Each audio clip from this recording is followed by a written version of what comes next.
Oh, look who showed up, not first. Sounds about right.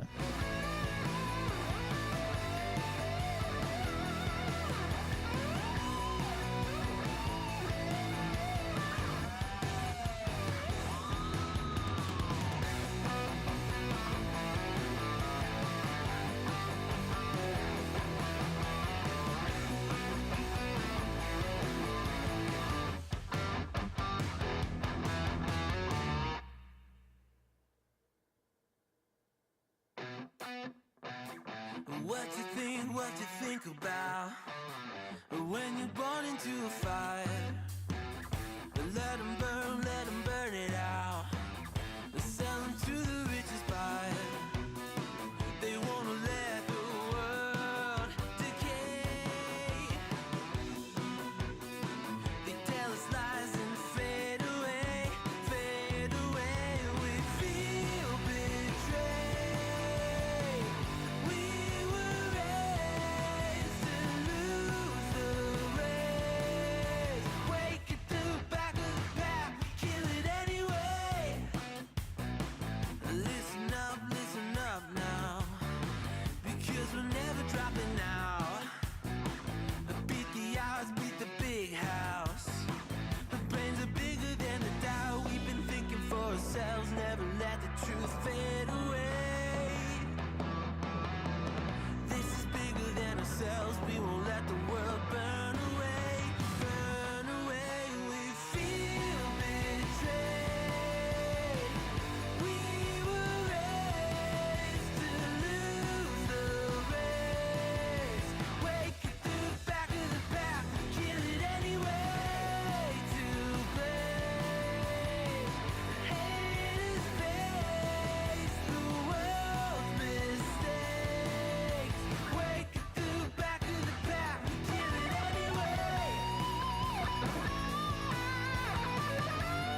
Oh, don't do that. Stop the music.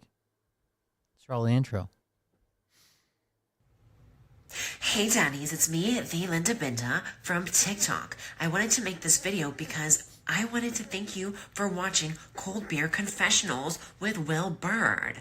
I think that's just incredible. I've watched a few episodes and I'm just like very intrigued. But you know what I'm most intrigued in is Big Daddy's meat stick. I heard that it's very thick, like a good old German sausage. You know, Linda and her coochie loves that. Oh, never mind. Let's not go there. Anyways, I hope you have a good show and enjoy it as you can. There's a lot of weird things that go on, especially when it comes from the realm of Linda Bindaland. So, enjoy the show. Thanks for watching. Peace out. That's right. That was Linda Benda. I'm Will Bird. This is the Cold Beer Confessional. Thank you for joining us. What's happening? So, no show last night. I buried a mini excavator by accident. Here's the story.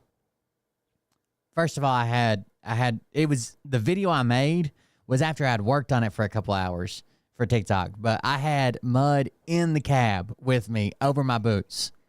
So there is a spring on our property at the campground, right? And that spring used to feed a pond. During the storm, the wall fell for the pond, and it filled the pond up with sand. So like the first couple of days after the storm, the pond was just completely level all the way to the river, and it was just full of sand. But that spring was constantly running, right? So that spring, basically water just ran and ate away the sand. And of course it didn't do it in like a nice, neat, orderly fashion. It did like this crazy looking, it looks like a fucking snake, right? It's just got a bunch of bends in it and shit. So one of the things we wanted to do while we had the excavator was I was just going to trench it straight out, then bust the last little piece of the wall. That way at least the water is running straight out until we put a pipe on it or something. We're probably not going to leave it open anymore since we don't have a pond. We'll probably pipe it straight over to the river. It's clean spring groundwater from a spring. So I had already dug the trench, and what I thought was all the water was flowing in my trench. Okay, trench is flowing. So I waited 3 days for like where it used to fucking run to for it to dry up. 3 days doesn't sound like a lot if you're talking about like mud, but sand doesn't really hold a lot of water, right? It just flows underneath it.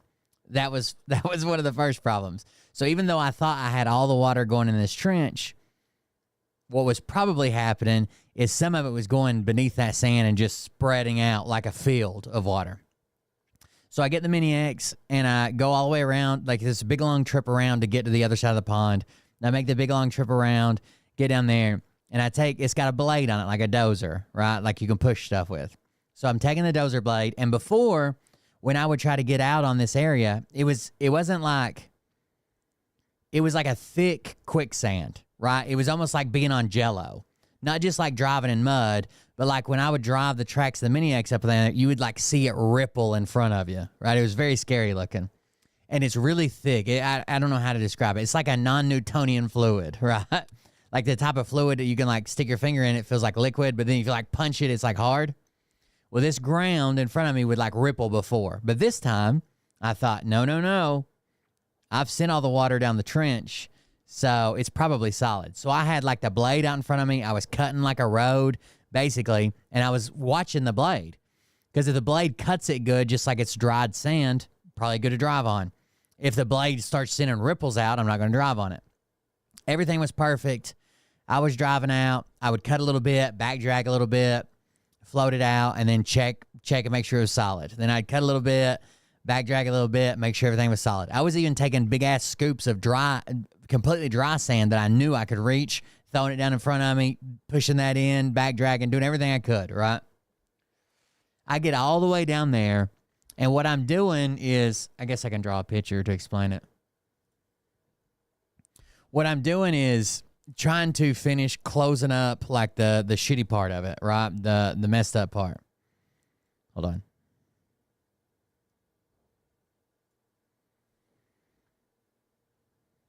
Okay. So this is going to be like from a top-down view. Okay. So let's say this is our pond. And it goes back to the river. This is our pond, okay? Let's get a blue. Now, originally, like the water comes in right here, okay? And what it did originally was just like spread out all over here, all the way back down, and then go to the river, right? We didn't like that. So the trench I cut, it wasn't perfectly, I couldn't get perfectly to the pipe because there's some shit in the way.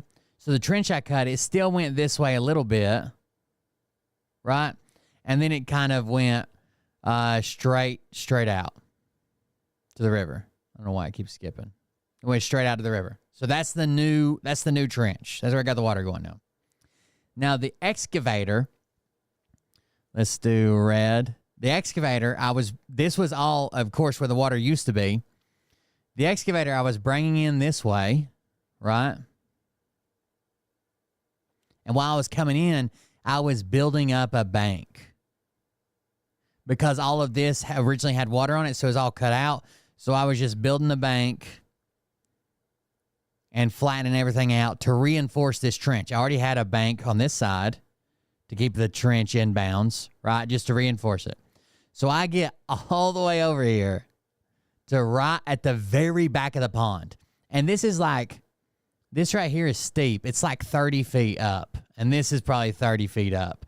The only way to enter is the way I did from down here, right? Down here near my head. So I get all the way right here when I'm working. And I had the blade down. I was doing everything right. Had the blade down, had it set up good. I was in a good spot. It felt solid. And I was digging and dropping and digging and dropping and digging and dropping. And I went way out to get some more sand, some dried sand off the right-hand side to put it on the left-hand side. And I heard a crack that I thought it was a tree. I literally looked up. Like I thought a tree had broken because we had some high winds the night before. That's the tree I've been cutting up for like a week. The big-ass, like 200-foot pine tree. I thought a tree had broken off. Like it was that loud. Like it was such a loud snap. But when it snapped, I immediately looked up. But the whole machine went like this. And then all I could hear, it sounded almost like Rice Krispies. So what I'm assuming is even though I thought all that was dry, instead of it being dry, where this bank right here wasn't good, all the water had just spread in a real thin layer underneath all the sand I was driving on here, okay? And it had the low that night was like 8 degrees. The high this day was like 16 degrees. So I'm guessing I drove in on like maybe like a puddle that was frozen or had water running underneath it or something.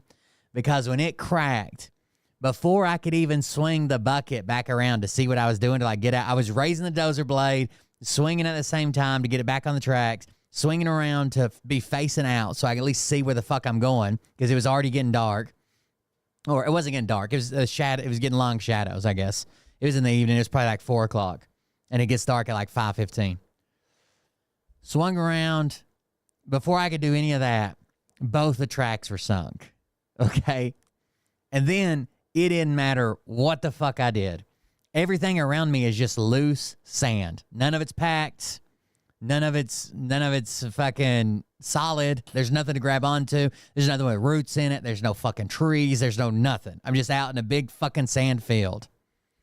And I could literally see water. Like it once it cracked, there had to be running water underneath it already because water started coming up over the tracks. And it turned into the biggest fucking mess. I probably spent 3 hours trying to get out with just the machine.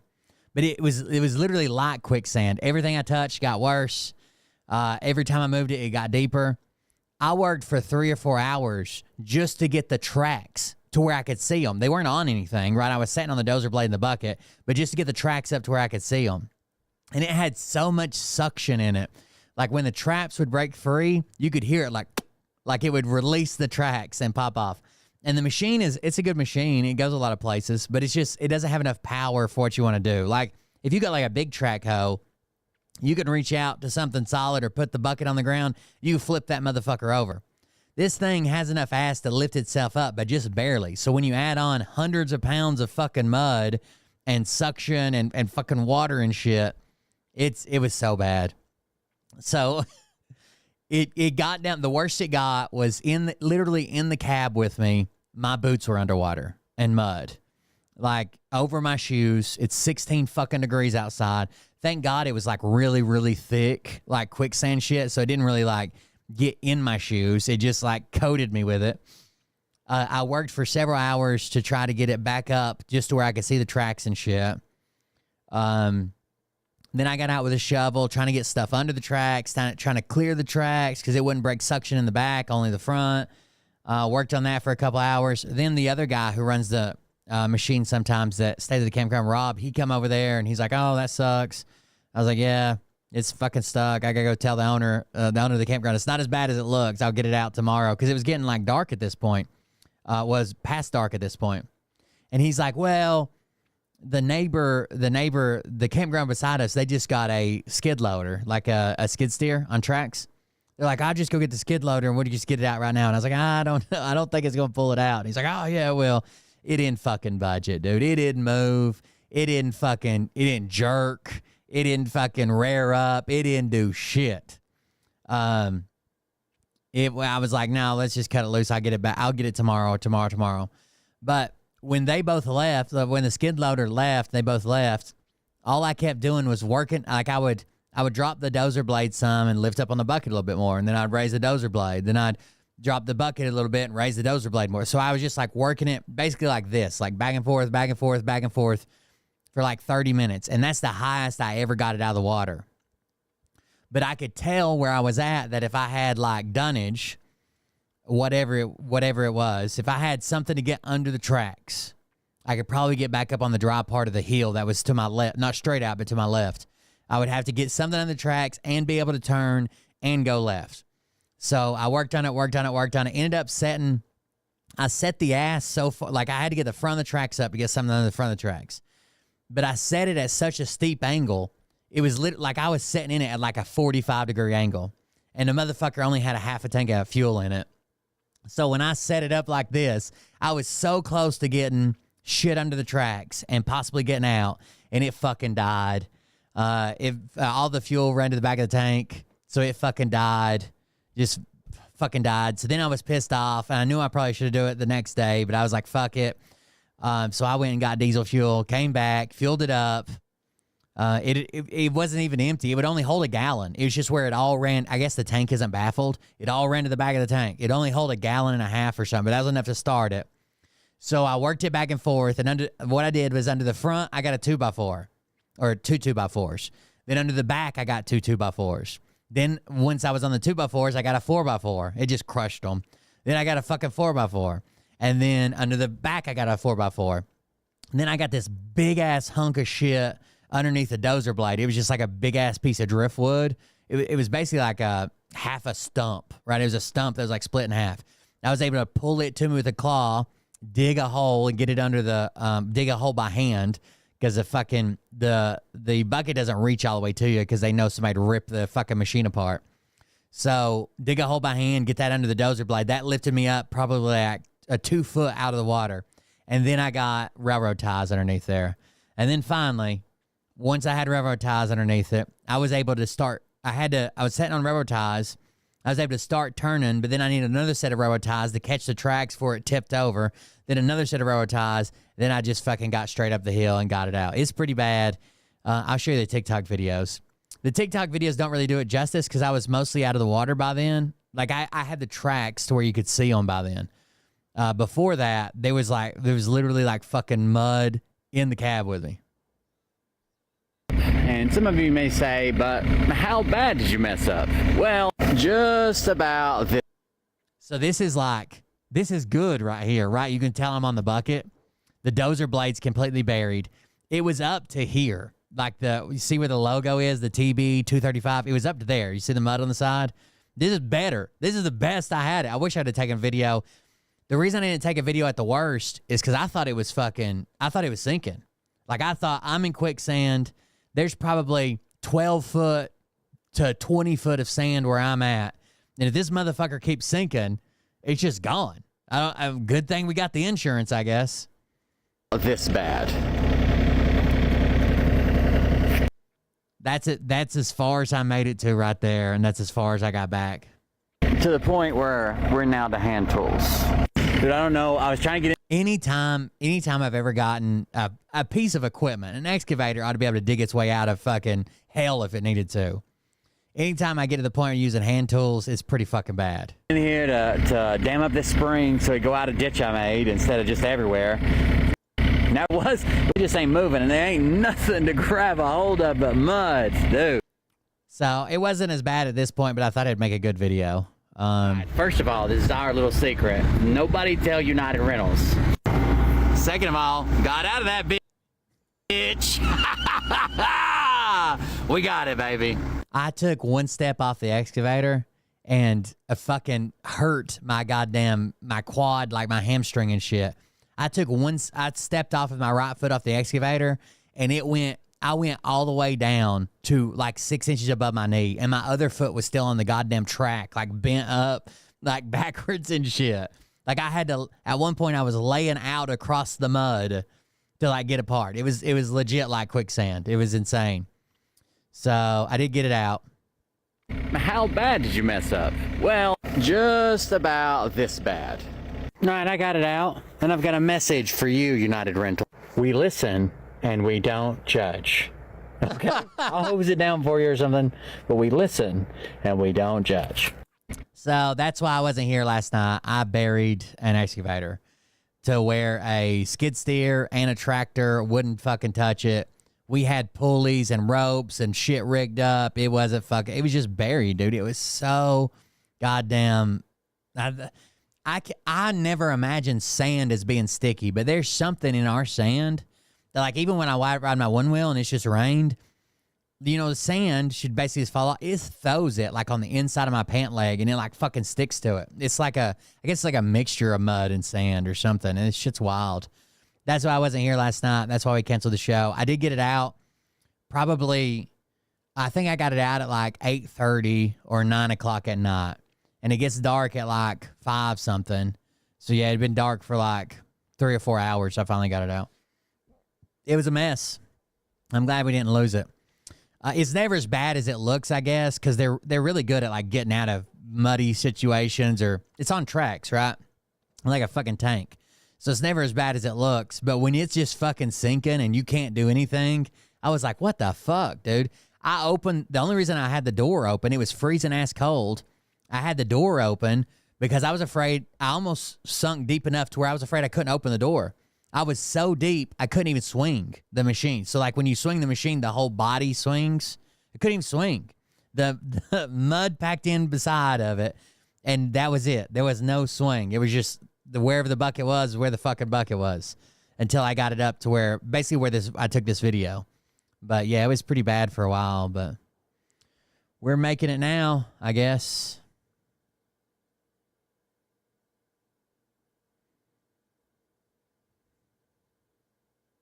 Where's that video at?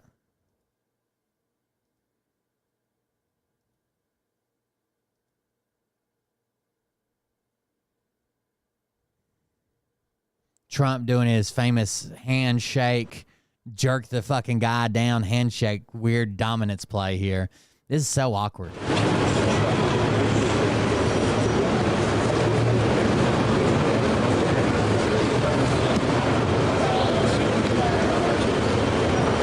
Have you ever noticed when Trump shakes somebody's hand, he always tries to jerk them off balance? Joe Rogan even talks about it.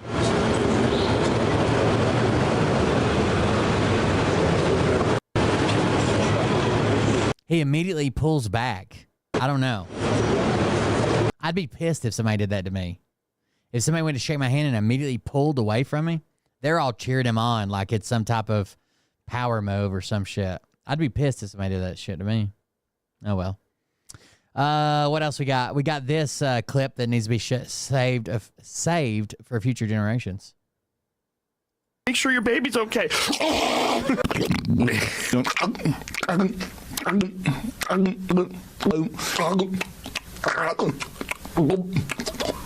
See if you can find that.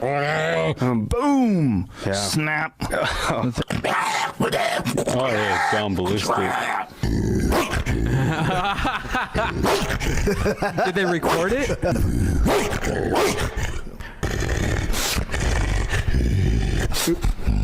Yeah, go. Hands up, hands up. Make sure your baby's okay.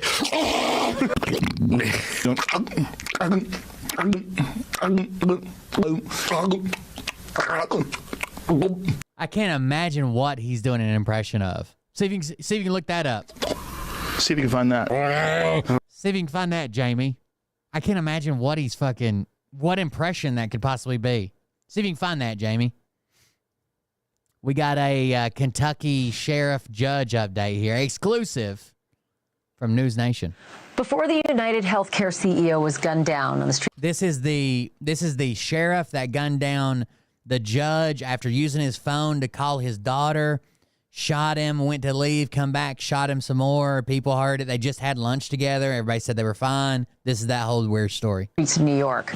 The shooting that took our breath away was the killing of Judge Kevin Mullins right there in his own chambers. We know who fired those shots. It was on video right there.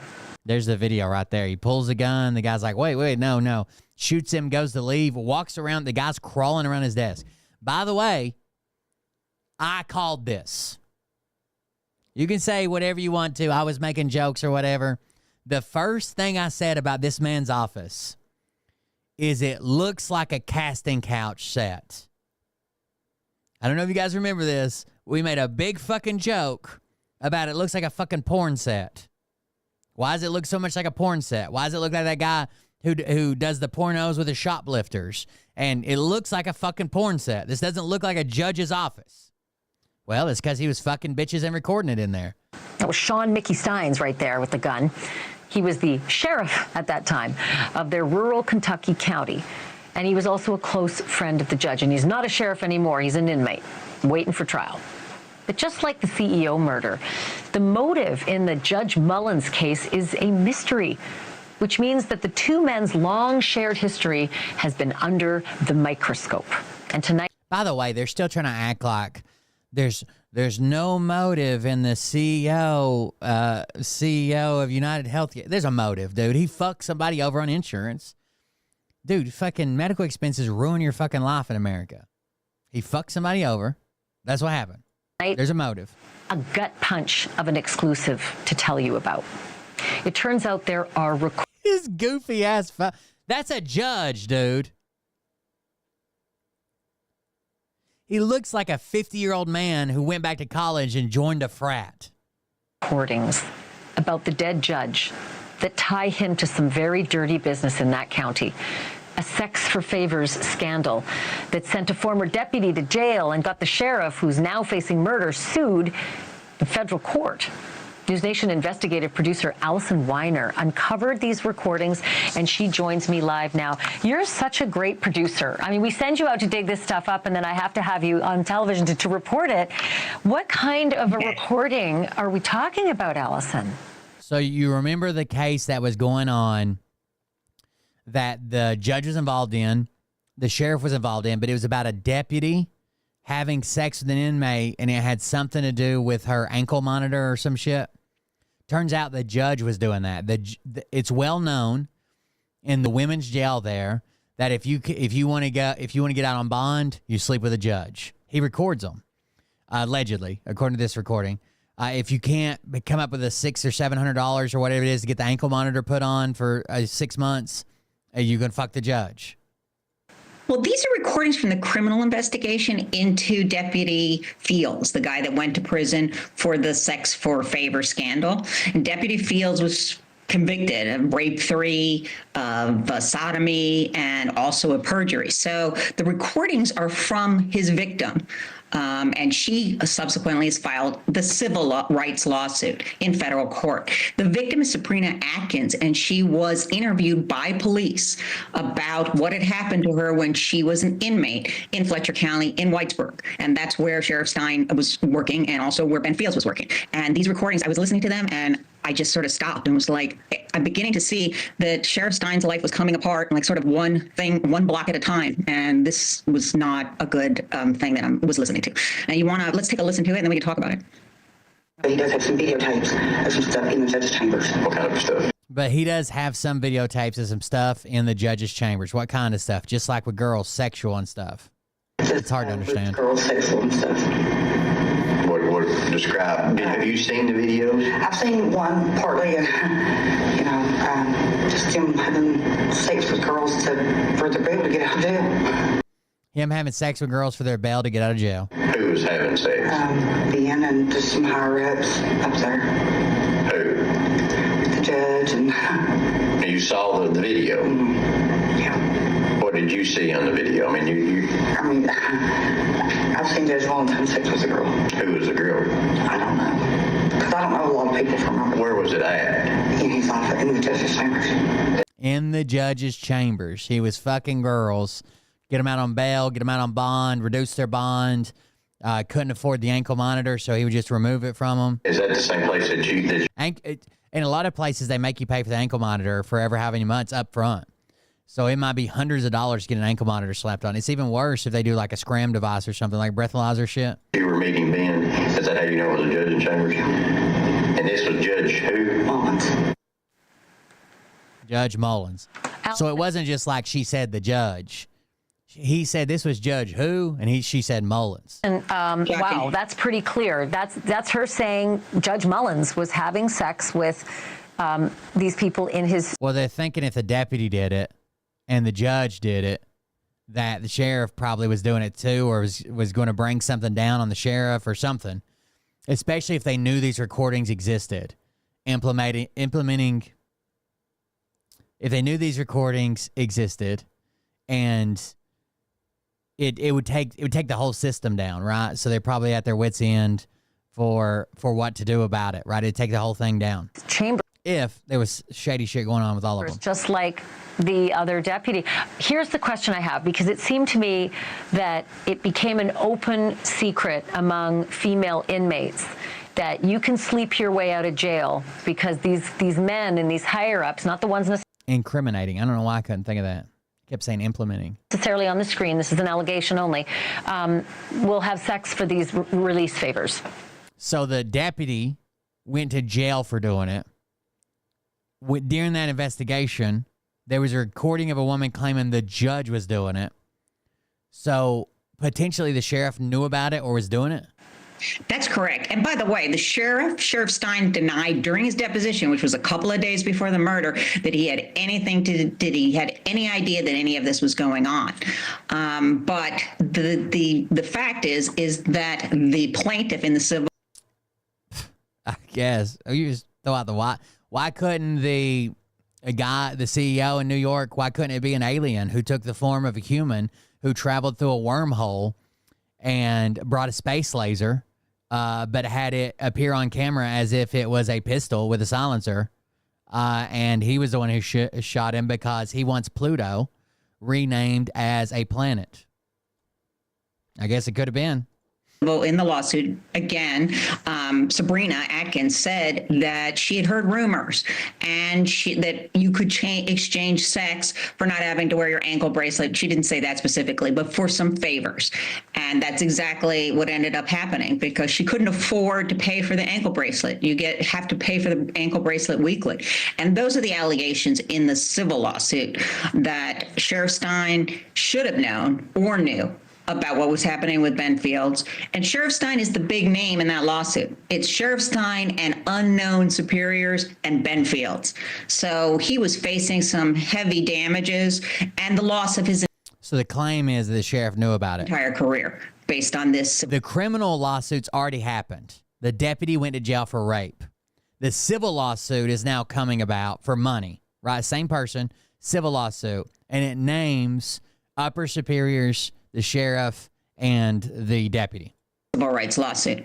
And frankly, the plaintiff's lawyers told me Ned Pillar. I don't know what it has to do with the guy's daughter, though, why he called his daughter, unless he was just telling her bye. Dorf has told me several times because it's like they were running a brothel out of that courtroom. Unbelievable. Well, I feel like it's just the tip of the iceberg because there's still a lot more to connect Stein's allegedly murdering the judge based on what the judge maybe would have said to bring Stein's more into this picture. So you're invited back, anytime. Just knock on the door and you're on. Allison Weiner, great. Thanks for watching. Go to joinnn.com to find News Nation on. So there you go. Another update, potentially. Big 12 conference champions. Good job.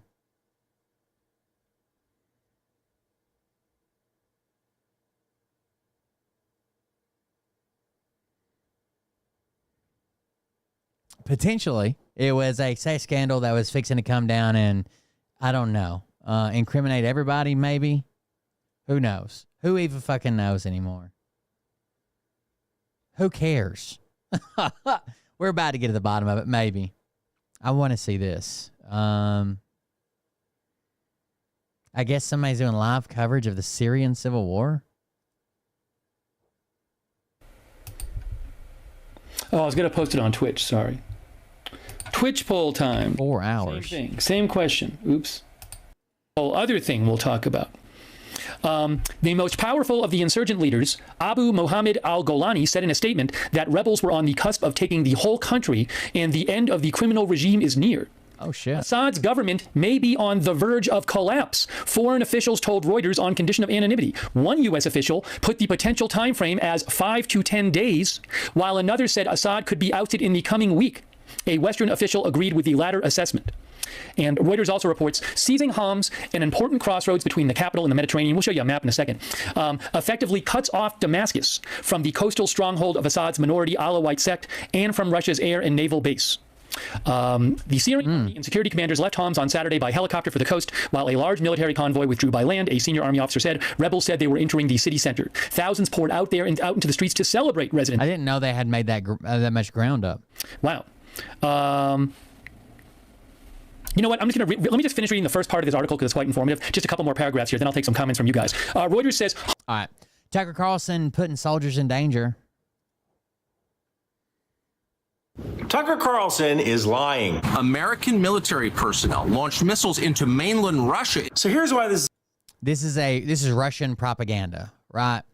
That U.S. boots on the ground are the ones launching the missiles because Ukrainians are so fucking stupid they couldn't figure out how to launch a missile. It's a lie. There's basically this Russian narrative that Ukrainians are so provincial and stupid that they don't have the mental ability to launch ATACMS missiles. Therefore, Americans must be firing those missiles. Let me tell you something. I have met 13 Mikes before. If a 19-year-old with an anime car rap can successfully navigate HIMARS training, a Ukrainian who's been fighting for 3 years can do it as well. Now, has the United States given ISR or intelligence surveillance reconnaissance data to Ukraine so that Ukraine can perform targeting more effectively? I would say that's likely.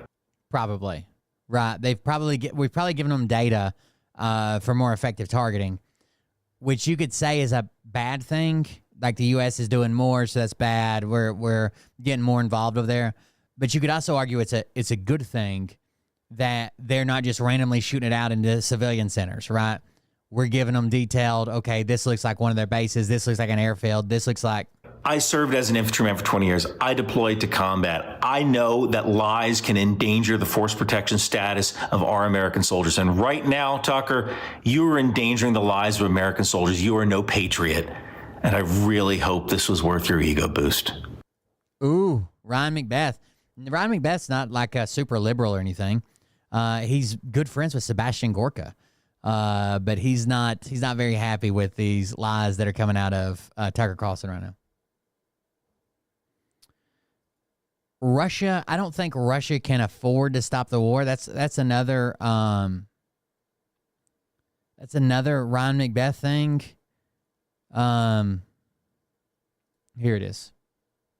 Why can't Russia actually stop fighting in Ukraine? Let me show you a Newsweek article that actually gets the premise wrong. Former Army Colonel Daniel Davis said Ukraine must accept that they cannot win the war against Russia. And he then goes on to say that Ukraine needs to negotiate. But here's the problem. You can't negotiate if the other side doesn't want to negotiate.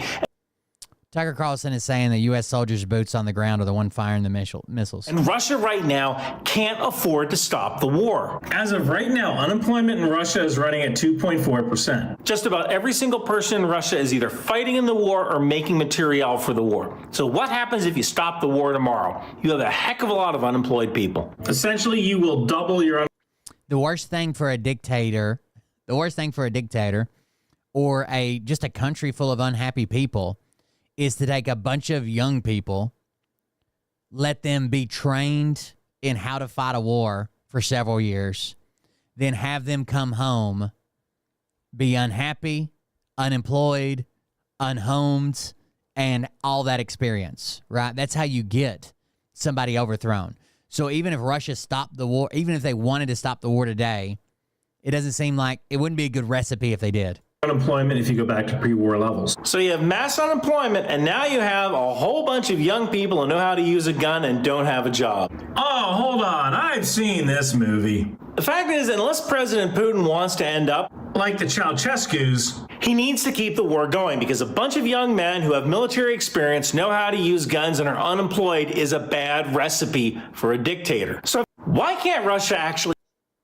It would probably have a revolution on his hands. If he just stops the war, they all come home. Unemployment goes back to pre-invasion dates. He'll probably have a revolution on his hands. There was another one.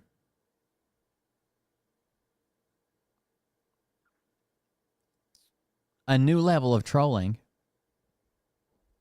Whoever used my email that is in my bio to register me as a participant in the Special Olympics. That is a new, unparalleled level of internet troll. Because you bet that when I got that email 20 minutes ago that said you're registered and it came from the United States Special Olympics Committee, I clicked that. I clicked it and I read it. He may have a revolution on his hands no matter what. I know when they tried to start recruiting some sons and daughters of the oligarchs in Moscow, that didn't go over well. Special Olympics Committee. I clicked that. I clicked it and I read it and I read what you wrote for my application and my times. I don't even run that fast. And by no means do I want anyone else to use my email to do anything else.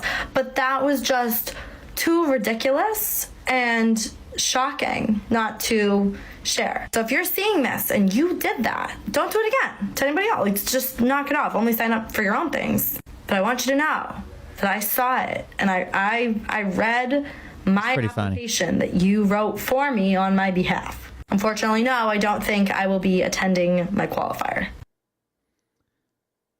Project Mayhem, is that what they're calling it? Okay, so you guys know how they're all calling the deny, defend, depose guy Robert Paulson, right? His name is Robert Paulson. Well, this got me thinking. Everyone's worried about Project 2025, right? Oh, what if they do Project 2025? If they decide to move forward with Project 2025, then what's to stop everyone from moving forward with Project Mayhem 2025? If you say so. Someone just lost a child, a husband, a father, and all I'm seeing on social media is just people being happy about it. Oh no. Oh no. I'm so confused. And on top of that, they're now wanting to create a GoFundMe for the person who committed the crime. They are cheering him on, and some people are even creating target lists of other people who may be next. What is going on? Can someone please explain this to me? When did we stop being human? What did Brian Thompson do that people are happy that he's now dead? What did Brian Thompson do that people on social media are willing or wanting to protect the shooter? Am I crazy that I don't understand? It does not surprise me, country club mom, that someone wearing a literal $1 million worth of jewelry doesn't understand the cry of the huddled, unwashed masses. If the inability to read a room was a... No, the 3 Ds of insurance are delay, deny, defend. Delay, deny, defend. That's how they keep from playing your games. People are saying that maybe that he was answering the 3 Ds of insurance with deny, defend, oppose, maybe, or something like that. But the 3 Ds of insurance are delay, deny, defend. In person, you're not crazy. You're just thoroughly divorced from the realities of Americans, possibly humans. What did Brian Thompson do? He leads the company that far and away denies the most healthcare claims in America. 32%. 1/3 of all claims. Of all claims, his company denies. They deny so much it pulls. I don't condone violence, but I think it's good for everybody to know that there are people in the world that when you fuck them over, they will reach out and touch you. Up the industry fucking average. United Healthcare and by extension Brian Thompson have caused deaths to their customers by denying claims for their insurance that they paid them for. Cruella, she said, let them eat cake. What is this one? But he is such a bully. You should see his videos and how he talks to people. Is unbelievably soft coming from the fuck your feelings crowd. Ooh. You know? Ooh. I like Good Trouble. He's live right now, actually. I basically just there's like this Our claims denied. So a lot of times they make up excuses that so they might keep you on a drug that doesn't seem to be working that well, up your dosage, even though it has horrible side effects, when there's also a surgery or a newer drug that's more expensive, or maybe the surgery is more expensive, that your doctor wants to push to. So the only way you can really fight against it, if your doctor says you need something and there is any other treatment for it, the insurance company can deny it. You can do a fair review board through your state, which basically you and your doctor go up against the insurance company and a state comptroller or whatever, and you and your doctor explain why you need it, and the health insurance, but no one ever does that, right? So they just deny it. They'll say that you're fine with cane instead of having this surgery. You're fine taking that medicine, even though it's not very effective for you, even though there's a better alternative. They try to spend the least amount of money as possible. Insurance is one of the most profitable industries in the fucking world. Right. That in 2 days, I don't know if you're aware of this. I'm sure that you are. Blue Cross Blue Shield had soft launched this idea that there's a time limit on anesthesia that you're gonna. No, your doctor sending info isn't the same as a fair review board. A fair review board is where you show up with a doctor and it's it's usually at the goddamn Capitol and they send their lawyers in and shit. The doctor will just keep trying and keep resubmitting it until they approve or don't approve or whatever until he gets tired of sending them.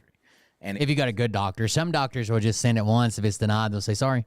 Pulling their information off Linktree, they've amended, they've turned around this dystopian fucking policy that they had on anesthesia, not because of the violence and the shooting, but because of the immediate loud reaction of their consumers and the community in general to this act, to like the loud agreement in this thing.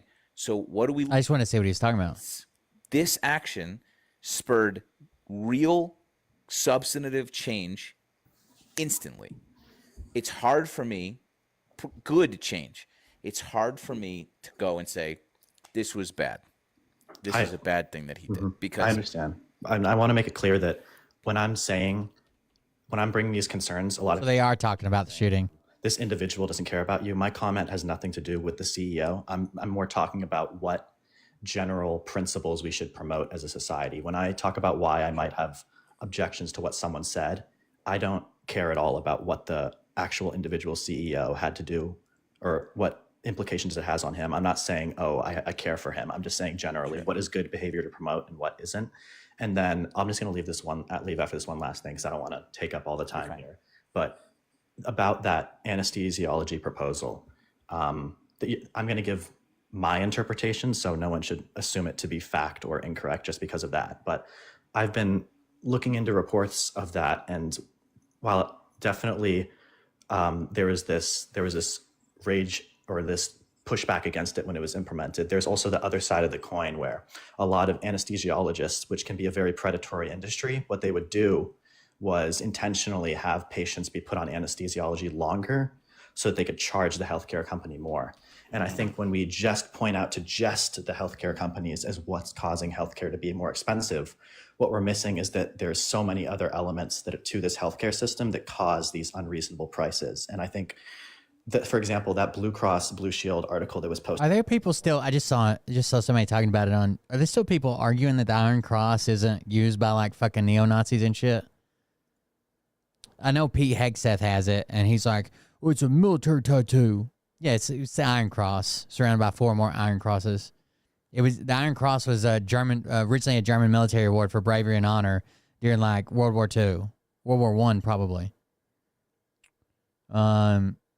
Tons of neo-Nazi groups use it as I don't get what you're arguing. I don't know why he personally got it. He could say I didn't get it for that, but many people do. I've said it before, and I'm going to say it again. MAGA has been some of the worst sore winners that I have ever seen after the outcome of this election. And one person in particular, in Joe Rogan, who claims to be this guy just asking questions, wanting to stay out of politics, while he, in fact, put himself in the center of this election and continues to push lies and show just how out of touch and misinformed. He says he got in. He wanted to stay out of politics. He finally got in because Tim Walz lies so much. Completely ignoring the Trump lies, but Tim Walz lies so much. He actually is. Of course, we talked about him publicly announcing that he denied an interview with President Zelensky, but he just went public with another election lie that is blowing up in his face about Tim Walz, and we are going to get into that. But before we do, if I could quickly ask you to leave a like on this video, and if you haven't already, and you enjoy our channel, to hit that subscribe button. It goes a long way, and it really means the world to me. Now, like I've said so many times before, it's important we understand Rogan in the way that he is misinforming his audience to combat this right-wing media ecosystem. So before we get into the latest lie that Joe Rogan was pushing about Tim Walz, I want to check out one that he actually got called out for on his own show a couple of months ago. Seen that? No. Yeah. Show that video. So the video of him taking down the Minnesota flag and he replaced it with the new flag that looks a lot like the Somali flag. Wow. Minnesota's a huge population of Somalis in it. Well, isn't what's her face? Yes. Yeah. Omar. Yeah. False claims on that. But there's a video of him doing it. Oh, there's a video of him taking down the Minnesota state flag and putting up a Somali flag. Is there? But I'm seeing false claims. Well, okay, well, let's see the video. But they did change the Minnesota state flag, correct? Sometimes the false. Yeah, that's the problem with like fact checkers. Some of these fact checkers are completely full of shit. Is that the problem? Something, especially now. It's the problem that you just scroll through Twitter and whatever sticks you bring up in your show with no context, understanding, or research. That's the problem. When there's all this scrutiny being paid attention to what this guy's done. Yeah. What have you, what's the false stuff, Jamie? It's not the flag itself, correct? Yeah, I mean, I typed in, I was just trying to even get to it. A whole bunch of stories are popping up. I'll just show you this. Like, no, he didn't give him a Somali flag. No, he didn't change it to resemble Somali. False Somali. But what does it look? Okay, but what does it look like now? That's what I was trying to get to. Okay, on the left is a Somali flag. On the right is a Minnesota state flag. Okay, same color as a Somali flag, a white star. They're not even the same color, bro. How many points is on that star? An 8-pointed star versus a 5-pointed star. That's not even the same color. Those are all 3 different colors. The white's the same, I guess. A different white star in it, like the Somali flag, very different than the original Minnesota flag. And there's a video down below that, and that's when he changes it out. So he takes out the Minnesota state flag. Oh, hold on a second. Wait a minute. Turn the volume up, please, so you hear him say that. They just got a new flag, bro. All right, ready. Whoa, wait a minute. So he gets the flag, picks it up, moves it out of the way, and replaces it. With their new flag. There, that's better. Why is that better? I don't know. Why do you care what the flag looks like, first of all? And why do you get to change the flag? How crazy is that the governor gets to change the flag? Like, who else is involved in that decision to change the flag? Is that what happened? I don't know. Usually it's a big event. Is that what happened? No. He doesn't just unilaterally change the flag. Right. No, yeah, it's got to be proved by the legislature, the entire legislature. That's a high population of Somalis in your state. I would imagine they would want to try to get that flag a little closer to home. So that was Rogan insisting. Oh, okay. Makes sense. And getting corrected, getting fact-checked, and then still not accepting the truth that Tim Walz didn't change the Minnesota state flag to be the Somali flag. I don't know why Joe Rogan would believe that crazy conspiracy theory, maybe because he's a crazy conspiracy theorist, but you could hear his own producer fact-checking him, his own guest fact-checking him, saying, no, the people of Minnesota, they voted to change their state flag, and that's the state flag that they chose. And who cares what it looks like besides the people of Minnesota? They get to decide. Once again, Joe Rogan immersing himself in all of these conspiracies and becoming so angry at them for no reason. And that's exactly what he admitted to on his own show and was kind of laughed at for, the reason he gave for why he wanted to get involved in this presidential election, even though I like it better. The other one kind of had a seal with like dates and shit on it. I don't know. Dates and shit on a flag are just weird. The Tennessee flag's pretty cool. It's got like it's got 3 stars for like Middle, East, and West Tennessee. It's got the 3 rivers. Well, it's got the Tennessee River, which is made up of I can't remember. Tennessee flag's pretty cool. I like it. Says he's just on the outside of it and doesn't even like politics. Just a complete lie. But check out what Rogan had to say about Tim Walz. Well, I wanted to stay out of the presidential election shit. Yeah, it's gross. Because I feel like I had to. I feel like this is so nuts. This is so nuts. When that Tim Walz guy, it's so nuts that guy's going to be the vice president. You're telling me this whole thing's fake then. You're telling me you don't care if someone's a liar. You don't care if they lie about their military rank, where they served. You don't care if they lie about being an assistant. You don't care if they lie about Tiananmen Square. There's too many things. This is so crazy. You would get fired if you were an assistant manager at an oil changing company. So he's saying that Tim Walz, who gave over 2 decades of service to our country in the military and, of course, in Congress and as governor of Minnesota as well, he's saying that that person lied about his military service, a lie that was debunked. But because Tim Walz was such a liar, which is just not true. Of course, we talked about the times that Tim Walz has misspoke. He apologized for those instances. But because of that, Joe Rogan had to go and endorse an actual pathological liar in Donald Trump, someone who used a lie about his bone spurs to avoid military service. That's what you're saying. Tim Walz misspoke a couple of times, and so now you have to support a pathological liar in Donald Trump? No, it sounds like you want to support Donald Trump. It sounds like you want to be involved in politics, Joe Rogan. He's always saying this is exactly what the right does. They always say they're just asking questions. They don't like to be involved, when actually they're just pushing misinformation to serve their own interest. And the lie about Tim Walz's military service had been debunked for a long time. And in case you hadn't heard it then, let's listen to Tim Walz talking about it right here. These guys are even attacking me for my record of service. And I just want to say, I'm proud to serve my country, and I always will be.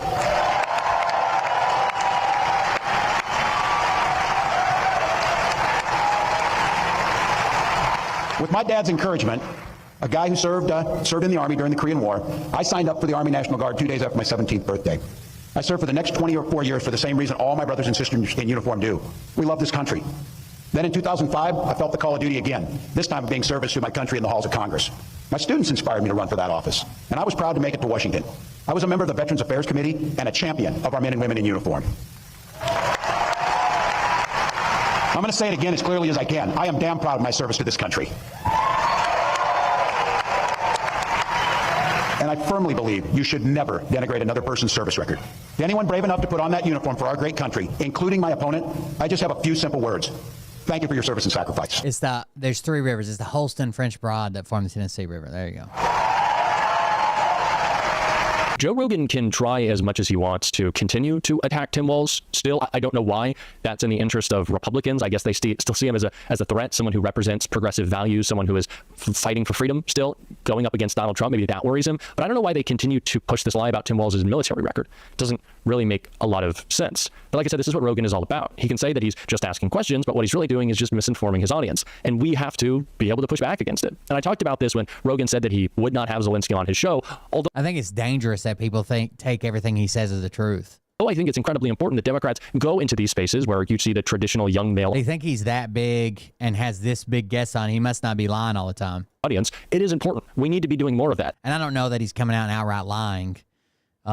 He's just extremely biased and says whatever he reads on Twitter. But we also can't just rely on these people who, one, clearly don't want to hear the truth, and sometimes won't even allow it on their shows. They won't allow other opinions. We saw Rogan didn't want Zelensky, and I'm sure Tim Walz would have gone on Rogan, and he probably didn't want him. But we have to continue to do all we can to push back against these lies, which is exactly what Chris Hayes did when this story, this nonsense lie, was being pushed about Governor Walz, and I want to check that out right here. Walz retired in 2005 at the rank of Master Sergeant. Party says because he wanted at that point to speak freely about political injustice, specifically the Iraq War. The following year, he was one of more than 60 anti-war veterans running for Congress as the Fighting Dems, a group that included Jim Webb, Patrick Murphy, and Tammy Duckworth. I spent 24 years in the Army National Guard. I spent the better part of 2 decades as a public school teacher. I'm a small business owner, I'm a father, and I'm a husband. I intend to come here to Washington to provide authentic leadership and to truly represent the people of my district and the people of the United States. After a surprise victory in a red district, Walz became the highest-ranking enlisted veteran ever to serve in Congress and worked to help end the military's anti-gay don't ask, don't tell policy. I had students that I taught in the classroom, coached on the football field, trained in my guard unit, and they went off to Iraq to fight for this nation. They went off to Afghanistan to fight for this nation. Not once in my career did the question of sexual orientation ever come up. It's time to erase this this mistake for our security and for Americans, and I'll be with you every step of the way. After Donald Trump was elected president, Walz became the ranking Democrat on the House Veteran Affairs Committee. He fought the Trump White House plans for privatizing veterans' health care while using his own experiences with the VA to help other veterans get their benefits. But Walz's experience in the armed forces is an atypical one for most Americans, particularly for politicians at the national level. I mean, there really is literally no one like him. And now Walz is running with Kamala Harris against Donald Trump and J.D. Vance. And perhaps not that surprisingly, Republicans are trying to swift vote Walz, denigrating his service the way they did with Vietnam vet John Kerry 20 years ago, saying he stole valor and left the army to avoid going to Iraq. It's a playbook Republicans also used against Walz when he ran for governor of Minnesota, and it failed then because they're lies. It turns out when voters hear about the quarter-century Walz spends. That's usually quite a long service, even in the National Guard for a politician. A citizen soldier, the time he spent since then fighting for Iraq. Lots of politicians serve for 4, 6, 8 years. 24 years is a long time. Veterans to get the benefits they deserve. They don't see what Republicans do. They see a rare kind of veteran in politics who can cut through the self-serving BS rather than adding to it. We always have to continue to set the record straight on the BS being pushed from the right, especially from Joe Rogan. Such a massive audience, and we need to be working every single day to push back how he's misinforming them. And that's what we're going to be doing on the show every single day. And if you want to support that, as always, you can hit that subscribe button. You can leave a like on this video. And if you stuck around at the end, you can drop a blue heart in the comments. And until next time, I'll see you soon. Sometimes I like to bring a little bit more highbrow. Right, we don't always have to be down in the gutter, right? Sometimes we do. Sometimes we got to cover that type of stuff. But other times we like to bring a little bit of more refined stories to the show, and that's what I think I'm doing tonight with this one. So you might not like it, but you know, sometimes you just got to do it. Okay? Wow, I have way too many tabs open.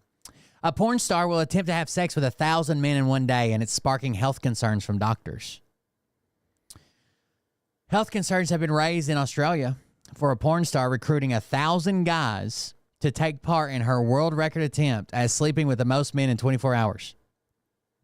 British adult entertainer Lily Phillips recently began taking applications for the record-breaking event of the year, which is set to take place in January. I would like to tell you I've been officially recruited. The current record holder is Lisa Sparks, an adult film star who bedded 919 men in one day at a sex industry event in Poland back in 2004. At the time, Sparks reportedly said she had a blast, but was in pain for a week afterwards.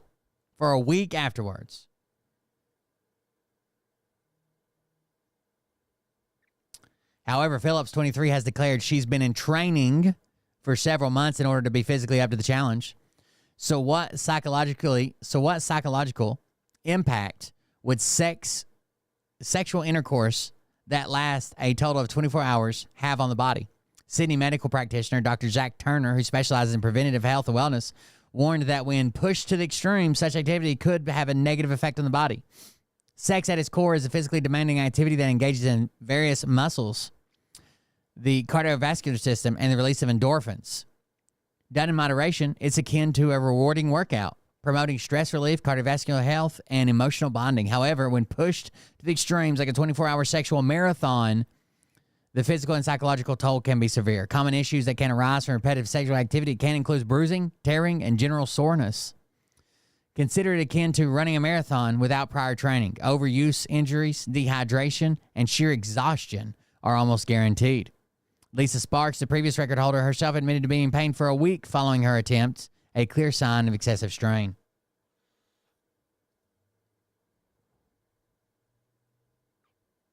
They don't want me to finish this.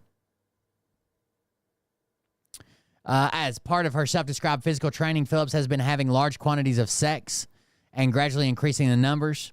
I've done 101. I'm doing 300 in a few weeks. It's like a boxing match.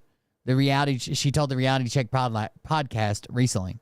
I think I'll get sore towards the end, but I think I've got the right determination just to be able to push on. However, during the recent training sessions, Phillips admitted that she found it hard work. Bonking 101 guys in 14 hours is so much harder than a 9-to-5, she claimed.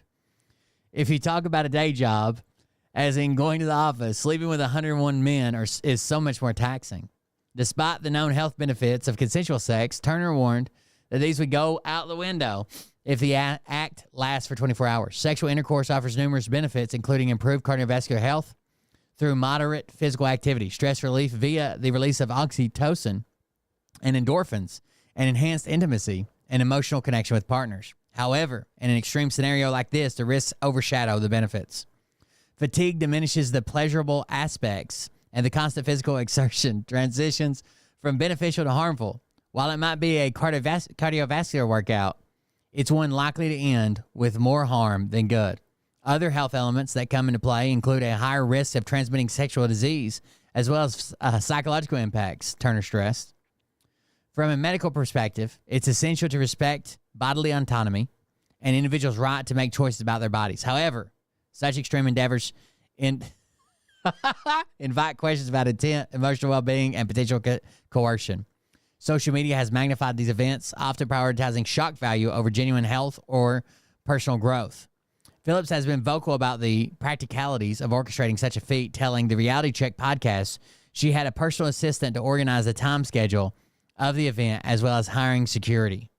The plan is to get in a room with 2 doors. The logistics of this is insane.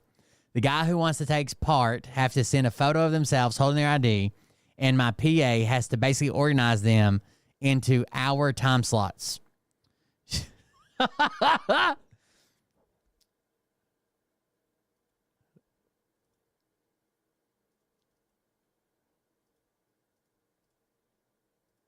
That's 41 guys an hour.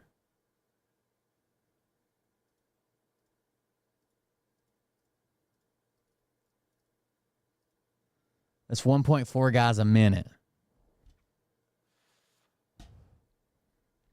She continued by stating it was hard enough to find a number of participants she needed to beat the current record, but that getting the task completed within the time limit was also another complication. I'm just hoping for a conveyor belt. They need to walk in the room and then leave, she said. Reaction to the plans for which she is actively recruiting men has been strong, with many shocked by the stunt. I'll get 41.6 seconds each to do it in 24 hours. I'm tired just thinking about it.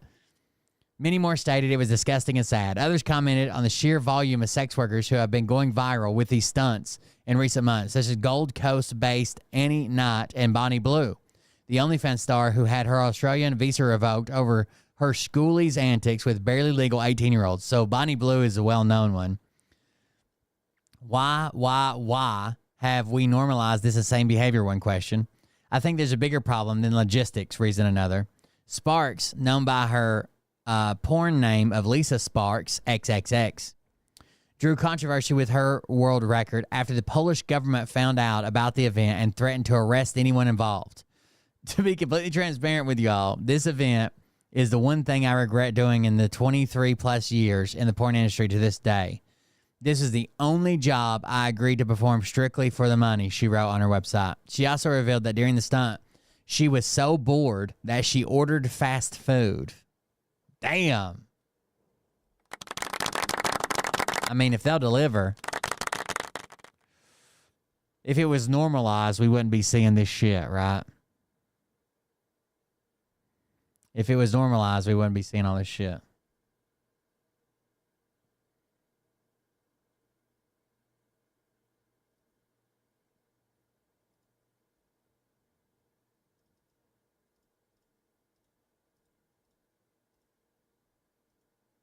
It's crazy. It's crazy. There you go.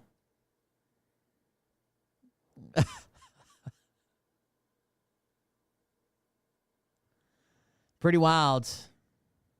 Somebody's got to do it, though, I guess. What else we got? Everybody's coming out against the Hawk Tuah girl for the fucking scam. Lots of people talking about that. Saw that. Oh, I wanted to see this review. This is you remember that Hank Green video we watched about populism? And it was basically about Donald Trump, even though it wasn't specifically about Donald Trump. It is about populism and what's going on in America with people being angry and somebody saying this is who you should be angry about and I'll go get them, so vote for me or whatever. That's this. I guess Destiny reviewed it. The things that I've said in the past, one of the ways that people kind of lie the most is that they lie about magnitude. Here are the bad guys. The policy is get rid of the... Oh, who the linked this? I would just assume if I was listening to my third parties to some extent. I don't trust... Sorry. Absolutely fucking nothing. I almost... let's say for the 6-day war in Israel. Oh shit, I didn't mean to do that. One of the things that I were to argue, and I could convincingly argue either of those sides, is that I think it's Abba Iban, I think. I could convincingly argue sophisticated. You need to have like quite a bit of background to even know what's being spoken about, and then to evaluate the statements of the people that are being made. It's frustrating. I wish I had a better answer for you. I'm sorry. It's hard to give. Imagine being the DoorDash driver. You get halfway in, you've already touched 3 or 4 dicks. A good answer on that, because I don't know how you could shortcut your way. Oh shit. I forgot to tell you the best quality of life improvement I've made. I did a time-lapse video. I guess I got it here. Hold on, I'll show you part of it. Well, it's not time-lapse yet. I installed the VESC in my one wheel. And there was a couple hiccups. I'm going to do a review on it. It's so much fucking better. A hill I've never, ever, ever, ever been able to ride up against or ride all the way up without. So basically you have to lean forward to ride. So when you're on a hill, it's like if you lean too far forward, it's like the nose is trying to dig in, right? So if you run out of power and lean more forward on a hill, the nose digs in and you just kind of jump off of it, right? Well, there's this thing called gradient tracking that's built in to some better boards. I don't think that the actual company that makes them, Future Motion, I think they only have one board that has gradient tracking on it. It's your GTS, and it's like fucking $4,000, $3,000, $4,000. So I put a kit on mine to basically give it like a bunch of features plus gradient tracking. And dude, when I went to ride up this hill tonight, it was cold as fuck, but I was like, I got to try it. I just installed it. It like went to this hill. And I was going slower than normal because it was dark. My headlight's not working. Like, it was cold as fuck. I was nervous. When it got to this hill and got to the slowdown, I was pushing the nose down as hard as I could, and it was still holding the nose up and giving me more power. It's almost like downshifting in a car. Like, it was like it had another gear. It just grunted and went right the fuck up that hill all the way to the top, dude. Slow as fuck. Usually you would, on a hill, you'd want to get a bunch of speed and just kind of carry as much momentum as you can. I was going slow as fuck. It still walked right up the hill. So I recorded the entire install. I'm going to change that into a time lapse, and then I'm probably going to do a review. I'm super stoked about it. Like, it's the best improvement I've made in my one wheel since or ever. It's fucking awesome. It's from a company named Float Wheel. And it even looks good too, even though it's all covered up because it's installed in it. It's called the Pont V kit. They have the GTV kit, the XRV kit. This is the Pont V kit. And basically, it's all plug and play. You take everything out in the front. You change one thing in the back, put it all together, and there you go. It says, here are the claims.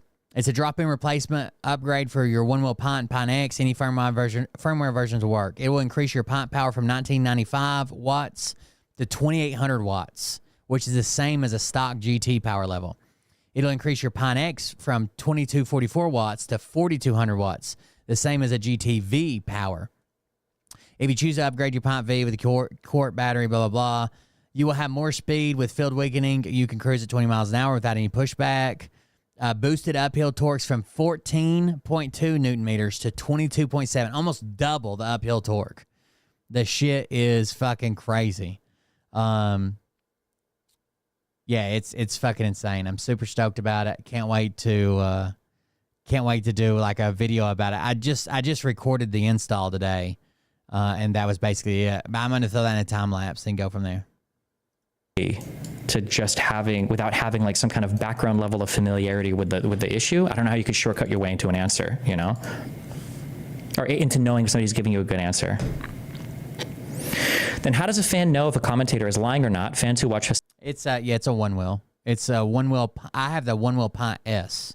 Mariah has the original One Well pint, and I put a Vesquid in it. Hassan, for example, well, there's a different level. Hassan doesn't do lies like that. He does a thing that's way more cringe. Like there are heuristics that you can apply to people like him, where it's like, oh, he never watches any of the original material. He never watches or responds directly to criticisms from people that criticize him. Right? These are heuristics that I think are broadly accepted and applicable. No, I want to see your review of the video. Like a sign of nuance, or was not they be on how. I'm like, why the fuck are they about the thing? What'd you say about the Hank Green video? That's what I want to just see. Stare at the yelled where people will outcomes would probably improve significantly across all domains, except for the amount of plastic in their balls. So I mean, like, yeah. So that's another thing too, where people will lie, but they're not like totally lying. They're just lying about magnitude. Like, okay, it is true that these are unhealthy, but like, how much does it matter, right? It's like when you see some, DL, do you even lift kid, right? You see some guy who's like, okay, well, I'm up like I think the reason why I'm my shit up is because I'm not eating in my correct anabolic timing window. Like I lifted yesterday, but I didn't eat a meal until like 6 hours later, and I don't know if my protein time is like, bro, you bench 85 pounds. Like you can literally go into the gym and just stare at the bench press, and you'll probably put on muscle. Like why are you fixated on this shit, right? Like these are things that are maybe worth considering, but magnitude, right? What is the appropriate magnitude? This is some shit that's like nibbling around the 1% edges of what you're talking about, like RFK and health stuff. Like a lot of people historically, when they talk about have a good heuristic or Carl. Let's go to the video, bro. Somebody can literally link you a stream, or they can link you my order to okay. Friends. No. Okay, here we go. Just a video that we're 3 minutes into. Fuck you. The same time, we're all there together experiencing it, millions of us. There were also in the beginning very few legal regulations on radio, and I think just as powerfully, if not more powerfully, there were no mental regulations. There were no norms. No, it's like a self-balancing skateboard thing. I ride it all over the place. People's minds were just open to this, to have a person speaking to them. You might go and like watch a talk or a debate or something, but otherwise the only people talked to were their friends. And this was a new way that strangers, powerful, charismatic strangers, could speak to you. For example, Father Coughlin, who was one of the first radio preachers, and he tapped into specifically this dissatisfaction. He connected with and empathized with normal, everyday, ordinary Americans. He spoke about elitist power structures, the banks, the inequality, and not all, but certainly some of the... I think that's one of Trump's biggest tricks, is that he has convinced his voter base that he knows what your struggle's like and that he's there for you, right? He knows what it's like to not be able to pay your bills. He knows what it's like to work fucking 80 hours a week. He knows what it's like to not be able to afford childcare or have your lights cut off or not be able to stock the refrigerator. And he's going to fix those things for you because he feels your pain. Jews, atheistic Jews, communist Jews. Millions of people listened to these broadcasts. He was an extraordinarily powerful figure in the U.S. And as Hitler rose to power in Germany, in part because he was also super savvy at using the radio to communicate with the common people of Germany, Father Coughlin spoke about him with great appreciation. Okay, wait, a real quick thing. First of all, fuck you. But secondly, just on the point that he's saying, something that it's funny and ironic and sad, I think, like all at the same time. There's a famous like video inspirational quote. Also, I'm kind of doing this on like a meta level 3 because I haven't even seen the movie, so maybe I'm wrong. Somebody can correct me if I'm wrong. Q hard. Oh, that's another thing I say. I say that a lot too. If I'm wrong, somebody correct me or email me. I read emails from people. I bring out, I do shit. I think that's a good heuristic. Like, is a person willing to correct themselves? So like people link this as like this guy's like a truth sayer, or like, damn, this guy's like got it. Like this. I wonder if. Yeah, like, wow, $1 buys a nickel's worth, $100 buys a nickel's worth. Wow, yeah, oh my God. The year is 2024, this movie was recorded in 1971. Listen to this fantasy acts. The culture from 1971 was screaming the exact same thing the culture from 2024 is. Realize it with me, please. This is so unbelievably relevant today. My understanding... Oh yeah, it always repeats. It's the same with religions too. They, like we talked about before, they always think it's end times. Understanding is, and again, somebody correct me if I'm wrong. My understanding is that this guy in this movie, the whole point was he was just trying to like get like faux outrage to make people watch him on TV. Like the whole point is he's just trying to stir shit up so that people are like interested and watch him, right? Like that's like I think that's like part of the point of this movie. But people will listen to it and then they take this seriously and like, oh shit, this guy's like, but so they're like in a super meta way. Like he's supposed to be tricking the people in the fictitious world that what he's saying is like relevant and important in order for people to listen to and like his message. And now people in the nonfiction world are listening to just an excerpt of it and they're falling for the message that he was trying to sell to the fictional world. There are some politicians that can. I don't know if you're saying they lose relatability, but there's some that come up from being fucking poor or their parents were poor. In a way, we've become, if this isn't hyper reality, I don't know, that's right. We've become like the fictional audience that he's speaking to. It's just, yeah, I don't know. That's just a very, listen. Yeah, I do like Charlie Kaufman. Problem? Blame Adam, okay? Sorry, okay. Hitler rose to power in Germany in part because he was also super savvy at using the radio to communicate with the common people of Germany. Father Coughlin spoke about... Fuck. Sorry, fuck. Okay, I'm sorry. That was just a really good quote in chat. And I hate the fact that nobody understands this. And everybody knows this in movies and shit, right? Jesus Christ, we're never going to get this video. That has ever been fixed in a fit of rage. True, Sophia. And we know that in movies too. Whenever people get scared or they're doing crazy things, it's never good. But in real life, people are like, oh shit, we are very scared and upset right now. And like, this is definitely the right thing to do. We need to follow the guy who's making us the most afraid. Like, okay. Germany, in part because he was also super savvy at using the radio to communicate with the common people of Germany. Father Coughlin spoke about him with great appreciation and interest. I'm simplifying a ton here, but there's something happening here. It is a post-media revolution rise in populism. And it happens pretty much every time there's a media revolution. But populism begins not as the ideology, but the market. I'm seeing people True. Slightly off topic, but did you and Adam Freeland end the podcast on good terms? Yeah, I think we're chill. They all texted me. We all had a giant blow bang at the end. We all talked about leftist politics. I'm like 20% more so. There you go. Okay. Begins not as the ideology, but the market. I'm seeing people get this wrong all over the place right now. Populism is not an ideology, it's a marketing strategy. I see your real human problems, and I also see who is causing them. All of the institutions that are impenetrable and imperfect, but also the people those institutions are secretly supporting at your expense, or controlled by to your detriment. And if you listen to me, we will solve all the problems with a number of new policies. But sometimes populism actually becomes the policy. It goes from being the message to being what we're going to do. Here are the bad guys. The policy is get rid of the... Oh, shit. Who the f linked this? I would just assume, if I was listening to my stream earlier, I would assume that I watched this and I totally just stole his message, because this is exactly what I was getting at with Bernie Sanders earlier, where Bernie Sanders, because I said earlier on stream, Bernie Sanders is a populist, but he doesn't want to like burn down the whole fucking system. He wants some big reforms and stuff, but he still wants to work within our institutions and everything. Yeah, but so like the populist message of Bernie Sanders wasn't, he didn't have a populist policy plan. But for a lot of people, especially on the right, populism has become both the marketing strategy and the policy plan, right? They're ignoring the incredibly wise advice from Hillary Clinton. You have a public position and you have a private position. God, how old is she? What is the pathway of guests that I need to have Hillary Clinton on bridges? My queen! I should have never, ever, ever doubted you. Fuck. A moment of silence.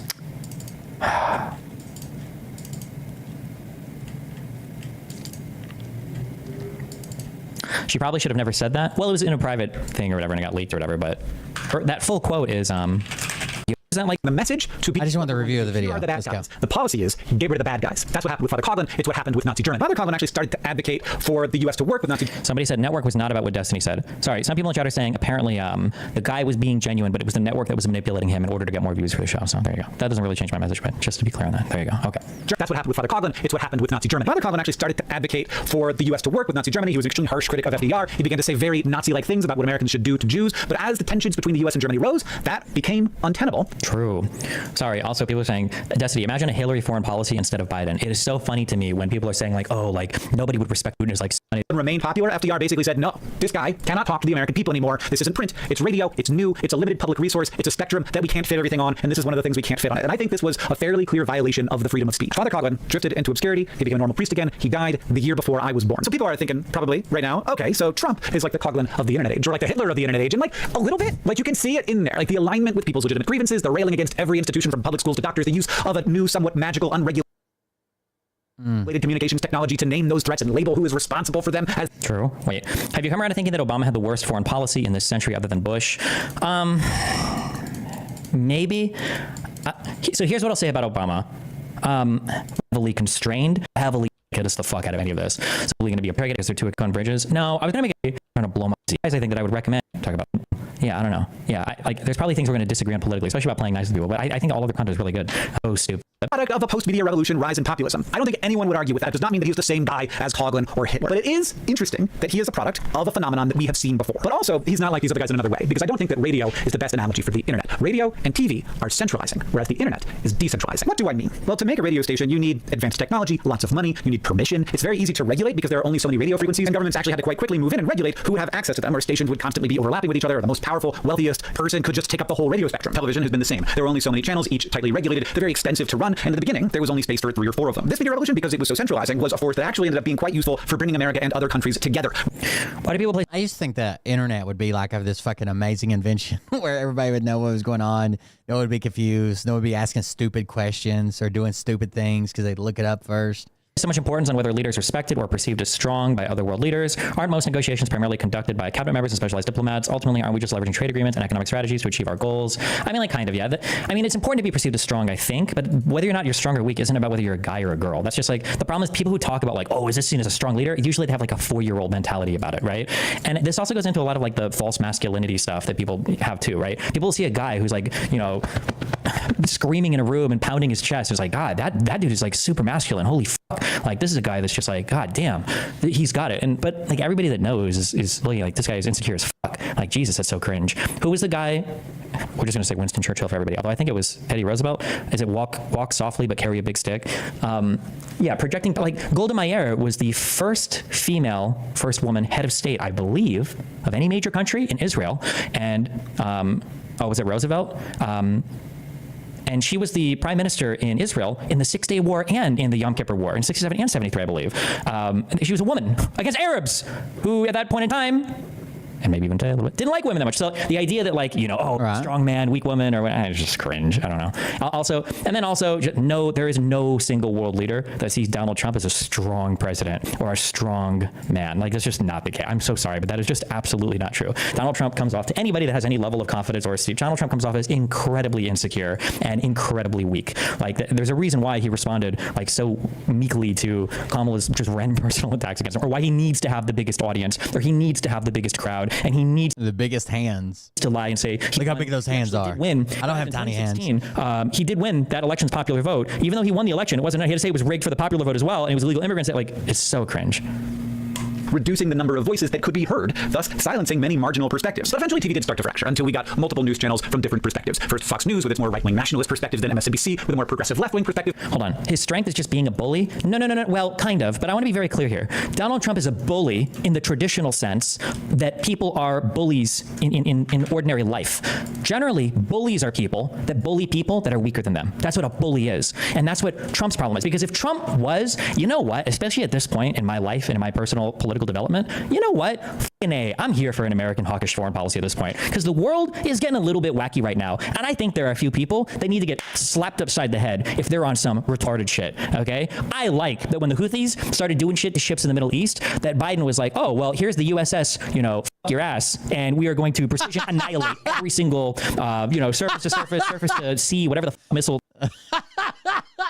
The USS fuck your ass station you have here, they're all gone now. Fuck you. Okay, I appreciated that.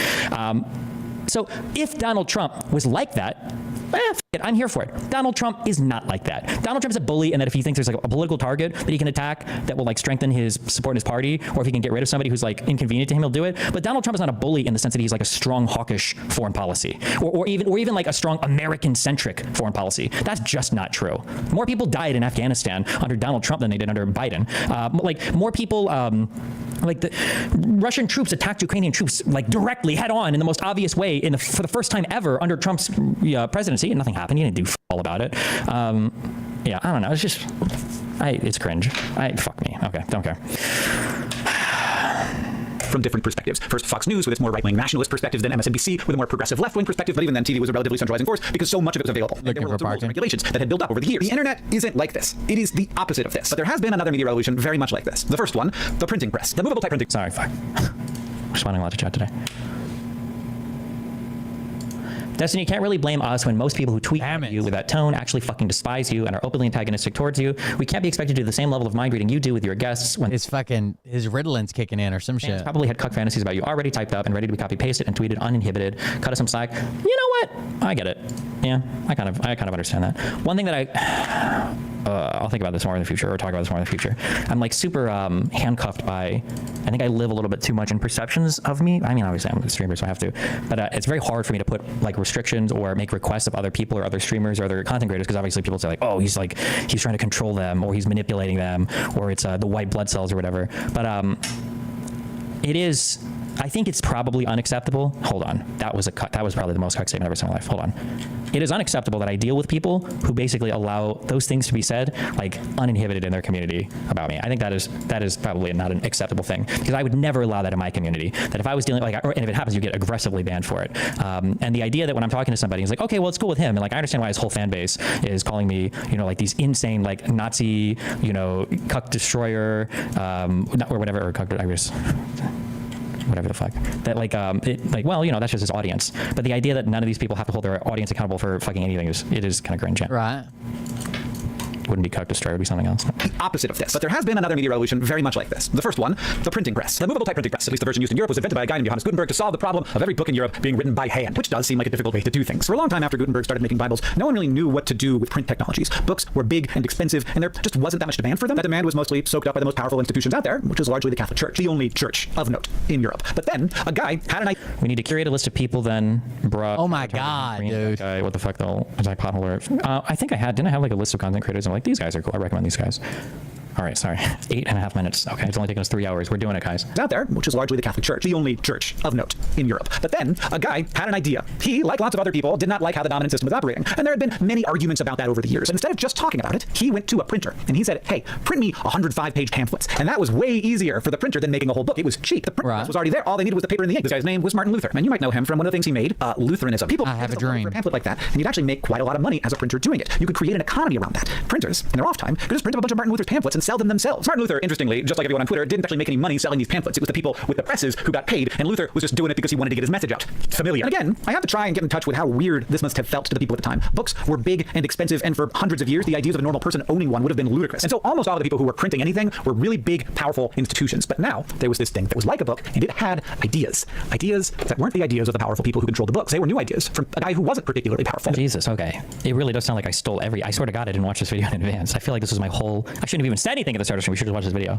Powerful people really didn't like these ideas. And it seems that Martin Luther realized that the more inflammatory his writing got, the more people wanted to buy the pamphlet, and the more printers wanted to print them. And to be fair, the institutions of the time were not undeserving of critique. And Martin Luther was not the only person who printed pamphlets like these, but he was very good at it. So he was rewarded for becoming more extreme. I didn't really understand this for the first couple of decades after knowing that Martin Luther existed and that the Reformation was a thing, but this guy was a social media influencer, and he was also not chill. He was a reckless guy. You might not be super surprised to hear this, but he hated Jews. During a peasant rebellion, which was in part actually inspired by his work, he called on landowners to just kill the peasants, likening them to dogs that needed to be put down. Somewhere between 100,000 and 300,000 of them were killed. He called the Pope the Antichrist. He was not a chill guy with the rhetoric, is all I'm saying, though it should be said several times the Catholic Church in the 16th century was worse. Just absolutely very bad. I don't feel like I necessarily need to get into it, but pretty evil. And also, in addition to being inflammatory, Martin Luther was an exceptional theologian. His arguments were... Okay, wait, hold on. Fuck me.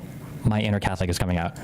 Was the Catholic Church in like the Middle Ages and then coming into the 1700s, was the Catholic Church evil, or were they just like another quasi-monarchy ruler kind of kingdom thing at the time? Like, the Catholic Church definitely wasn't what I would want it to be, but like everybody around that time was like pretty dog shit, no? Like, weren't they all kind of like fucking horrible?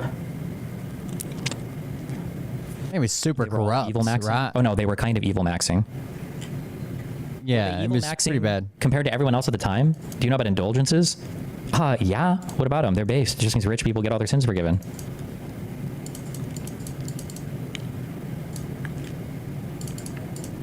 That's part of the reason why he was so popular back then, and indeed remains fairly popular now. And again, there were at first, because it was also new, no regulations on this new form of media in law, and just as importantly, none in the minds of people. And there were regulations on calling the Pope the Antichrist, and Martin Luther was excommunicated, but he did manage to survive, which is amazing to me. Like, he lived. I would love someone to explain to me how he was not just killed. But when you like look at the details of this, it is all much more Twitter screaming match than I had first imagined it would be. It was very conversational. People were mad at each other, and they wrote pamphlets back and forth, and they hated each other. They were just mean. Erasmus was a friend and also eventual rival of Martin Luther, and in his last ever letter to Martin Luther, he wrote, "What distresses me, as it distresses all decent people." Does Destiny even read this chat? No. I only read it every 20 minutes when I have a bot type. Does he read this chat? And then I do read this chat. There has to be like a bot command. Nightbot has to do a thing where like, yes, I do read this chat. I read all my chats, always, okay? I just don't always respond to everything that's said. If you really want to see it, make sure to tag my name. Is the fact that because of your arrogant, insolent, and turbulent personality, you cause a fatal dissension that unsettles the whole world. You expose good men and lovers of the humanities to the fury of the Pharisees, and you arm wicked and rebellious men for revolution. There is a similarity between Martin Luther and Father Coughlin and Donald Trump and many other anti-establishment populists who rose to power after media revolutions. And it is that they all were, if nothing else, reckless. As a person who has a fairly significant platform and is often terrified that I will say something that is incorrect or will have an overall negative impact on the world, this is like kind of hard for me to understand. But Martin Luther did not like that his words had resulted in armed conflict and death, but he simply could not stop talking. He felt that he was right, and of course, about many things he was, and that was far more important to him than any potential unintended consequences. Tearing down the corrupt institutions of the Catholic Church resulted in a My Alto Sax's Coilingers? What model do you have? Absolutely not. I have a reference 54. Get fucked. Fuck you, Complex. Post, pics, or ban. complete fracturing of their hegemony. Any potential unintended consequences. Tearing down the corrupt institutions of the Catholic Church resulted in a complete fracturing of their hegemony, and there's basically nothing that has happened since in European history that was not influenced by that. Was the Reformation entirely caused by the printing press? Of course not. There were many factors that happened all at the same time. Enough people, for example, needed to be able to read for it to happen, and that took a long time to occur. But I don't think anybody's out there arguing that it wasn't an important piece of the puzzle. So there's something happening over and over again here in like weirdly the same way, which is that there are big institutions that kind of make society work, and they're always some level of imperfect. And when there is a media revolution, really any time, whether it's radio or newspapers or pamphlets, there is a rise in populism. It helps when there are other problems going on at the same time, like for example, a bunch of post-pandemic inflation, or the Catholic Church is maybe overextending its reach a little bit by selling the ability to get into heaven, or there's a Great Depression. But the media revolution plays an important role. We got to get it out of our heads. And I have this problem too, that this somehow aligns with current political ideologies.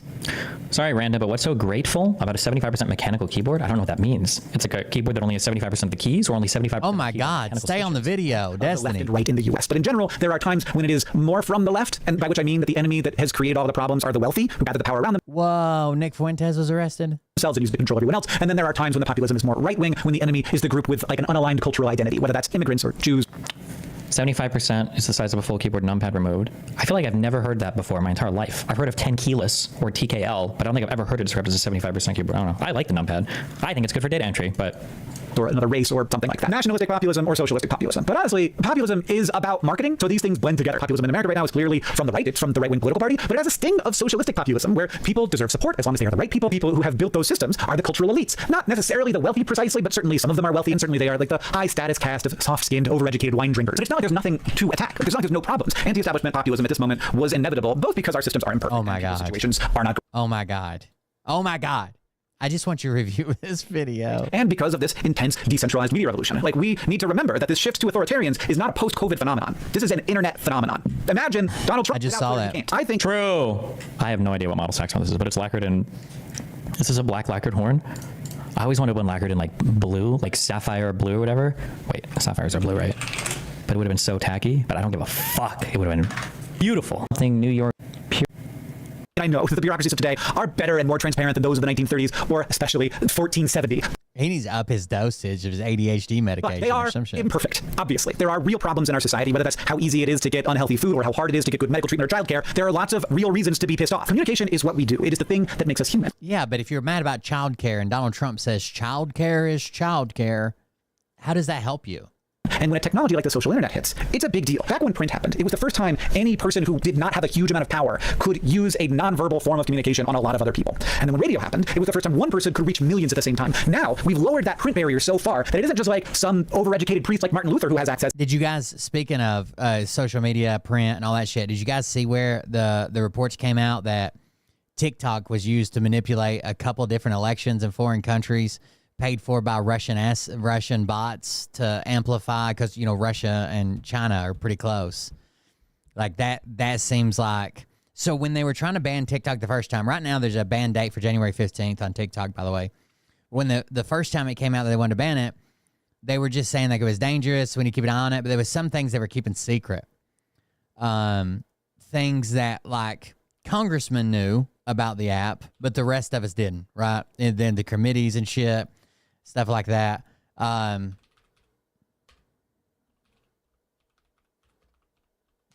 Now it seems like we got reports coming out that are saying it was Romania, right? Was it Romania? Romania's had to cancel their elections because TikTok covertly amplified a candidate who wasn't even a candidate. He never even ran. He didn't go to a debate. He didn't do anything. He just became so big on TikTok, and there were so many bots. Like some people amplifying his content spent over $1 million in ads for a guy they apparently don't even know. Right? Don't even live in the country. Just live in Russia, and they're like, hey, this guy in Romania on TikTok who wants to be very, very pro-Russian, I want to send $1 million, $1.5 million to boost his content. Like, it seems like with enough money, you can manipulate anything on TikTok. It's everybody, and it's not just one person who can access millions, it's millions who can access millions. It's everyone who can access everyone. It is entirely unprecedented in the human story. And True. You're nice at piano, but were you like nice at sax? I was a better saxophone player than I was a piano player, not even close. But to the layman, I would probably sound like I was a better piano player than I was a saxophone player, because it's really, really, really hard to sound good on a solo instrument and especially on a horn. But like even for violin or viola or whatever, it's just hard to sound good playing a single line instrument. It's so difficult. So I was a much better sax player than piano player, but piano is really easy to sound good on. You push the key and it makes the noise and you're good. we don't have the tools to deal with it. We have this many-to-many communication and this really intense collaboration between ingenious humans who want to capture attention and recommendation algorithms that reward whoever is doing it the best. So things are going to get flipped. They get flipped because first, we have very few legal regulations, and second, we have no Now he's editing his notes again. It was important. They put together a clear, cogent story about something that could be better in the world. If you ask a traditional bureaucrat to try and fix something at the FDA, they're going to come back in 4 years with a list of things that need to be done and a much longer list of why you can't do that. If you ask, when we were reading this, I think this is the first Federalist paper. I was like, oh, this is kind of cool shit. All right, I'm out. I wanted a review of it. I'm out. I posted a video 2 days ago that showed myself and some of Florida's top minds getting together using math and science to figure out exactly how this woman named Lily Phillips was going to try and accomplish the inhuman feat of having sex with 1,000 men in 24 hours. Like, that is something that I think it can be done. Stan Lee would be recruited. I know that Bonnie Blue Girl was saying that when they had all their schoolies, so basically they got college kids. Barely legal is what they called it. They called them schoolies in Australia, I guess. A bunch of college kids come fuck them. That towards the end of the day, they just had like 12 guys come in for a gangbang. Rooting for his Avengers squad. It would suck if you were there for individual, and then you're like at the back of the line, and they're like, don't worry, stick around. And then you go in there, and it's like 40 guys in a room. You're just trying to find a hole to slip into. There's also been doctors coming out urging her not to do this. It's too extreme. This will be a cooter catastrophe. And I think the experts are right in their concern here. I may not be a vaginal scholar. I don't know everything there is to know about the vagina, but I do know that 1,000 of anything is a lot. I would probably get winded and It's called a pussy surgeon, okay? I coined the term pussy surgeon. Need to go to the hospital if I chewed 1,000 pieces of gum in 24 hours. Couldn't even imagine 1,000 penis. Like, this is one of those things that I think could probably even kill Wolverine. Like, if Wolverine tried to take 1,000 in the butt, his ass would die. He wouldn't be able to regenerate that, even with the adamantium and regeneration factor at play. Like, this is something that is actually unbelievable that she's going to try and accomplish. The human body wasn't designed to withstand that level of pounding. And we had more questions than answers, so I went to the source directly, asking her, about strategy and all kinds of different... It's a publicity stunt. You know how many people have signed up for our OnlyFans since then, right?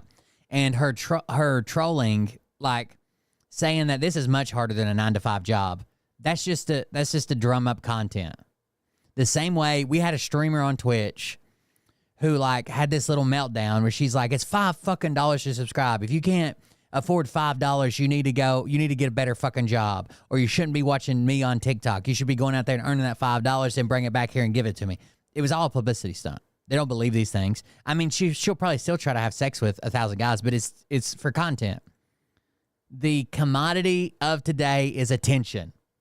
Good, bad, or indifferent, as long as it's attention. You just need attention, and you'll make tons of money. Questions, and she actually got back to me. A lot of people have been wondering, did she respond? And the answer is yes. So yesterday on stream, before playing Path of Exile 2, I got together with the chat and we started to come up with a list of questions that we wanted answers to. So I'm going to show you how that went, and I'll give you an update on everything there. But I know you also have a question right now, which is, where can I get that beautiful classified Moist Global hoodie? We can go to moistglobal.com to pick up this bad boy. This classified line is all about aliens and redacted documents, because I love that shit so much. So there's hoodies, there's sweatpants, there's a beanie and a hat. The hat has a cute alien on it, but I left it at the warehouse because I was wearing it yesterday. It's a great line. Check it out. Just saw the video about the girl trying 1,000 dudes. Is crazy. Yeah, I don't think it's a stunt. Like, she's not going to do it. She's going to try to do it, and she'll either get it or she won't. It doesn't matter. The attention was the actual goal, and she's got it. She's been on every podcast. She's all over the news. Everybody on TikTok's talking about her. Fucking gigantic YouTubers with millions of subscribers are talking about her. Moist Critical has 16.2 million subscribers. He's telling everybody about her. Yeah, the little even if just a 1% of those sign up for her fucking OnlyFans at $15 a month. Like Grand Slam sampler. She actually got back to me when Matt and Danny hop on. That's it. I'm gonna fuck 1,000 dudes. We can start getting our questionnaire together to figure out exactly how she plans to tackle 1,000 dudes in 24 hours. 1,000 dudes over a lifetime is common. 1,001 dudes. But 24 hours. What? 1,000 dudes over a lifetime is common. I don't know about that. I don't know where you're getting your data from. Anime or something? I'll tell you right now. Anime. Pornhub. Quad digits? Not common. I haven't even jorked it 1,000 times. That's true. I haven't even jerked it 1,000 times. I don't know. They don't call me double carpal tunnel for nothing. That's a really good question. I bet I also haven't reached 4 digits on masturbation. Rookie numbers? Well, I've never done more than like one peepness stretch like a day. So we'll do some math. Probably started when I was, like 12, 13, so about 17 years worth of experience. And then I didn't, like even going through puberty, I didn't masturbate much. So we'll do like an average of let's just do like 3 times a month. We'll use that number here. I'm gonna break out the calculator. So if I did 3 times a month every year for the last 17 years, I will have only played the skin flute 612 times. But then is it impossible to know for sure, because then there'd be some months where I do more, where I get like really feverish.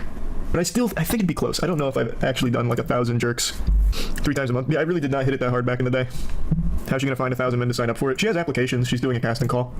Dude, it'd be easy to find 1,000 dudes. I don't know what the requirements are, which is a question I'd like to. Think of the content they'll make traveling to Australia to be dude number 987.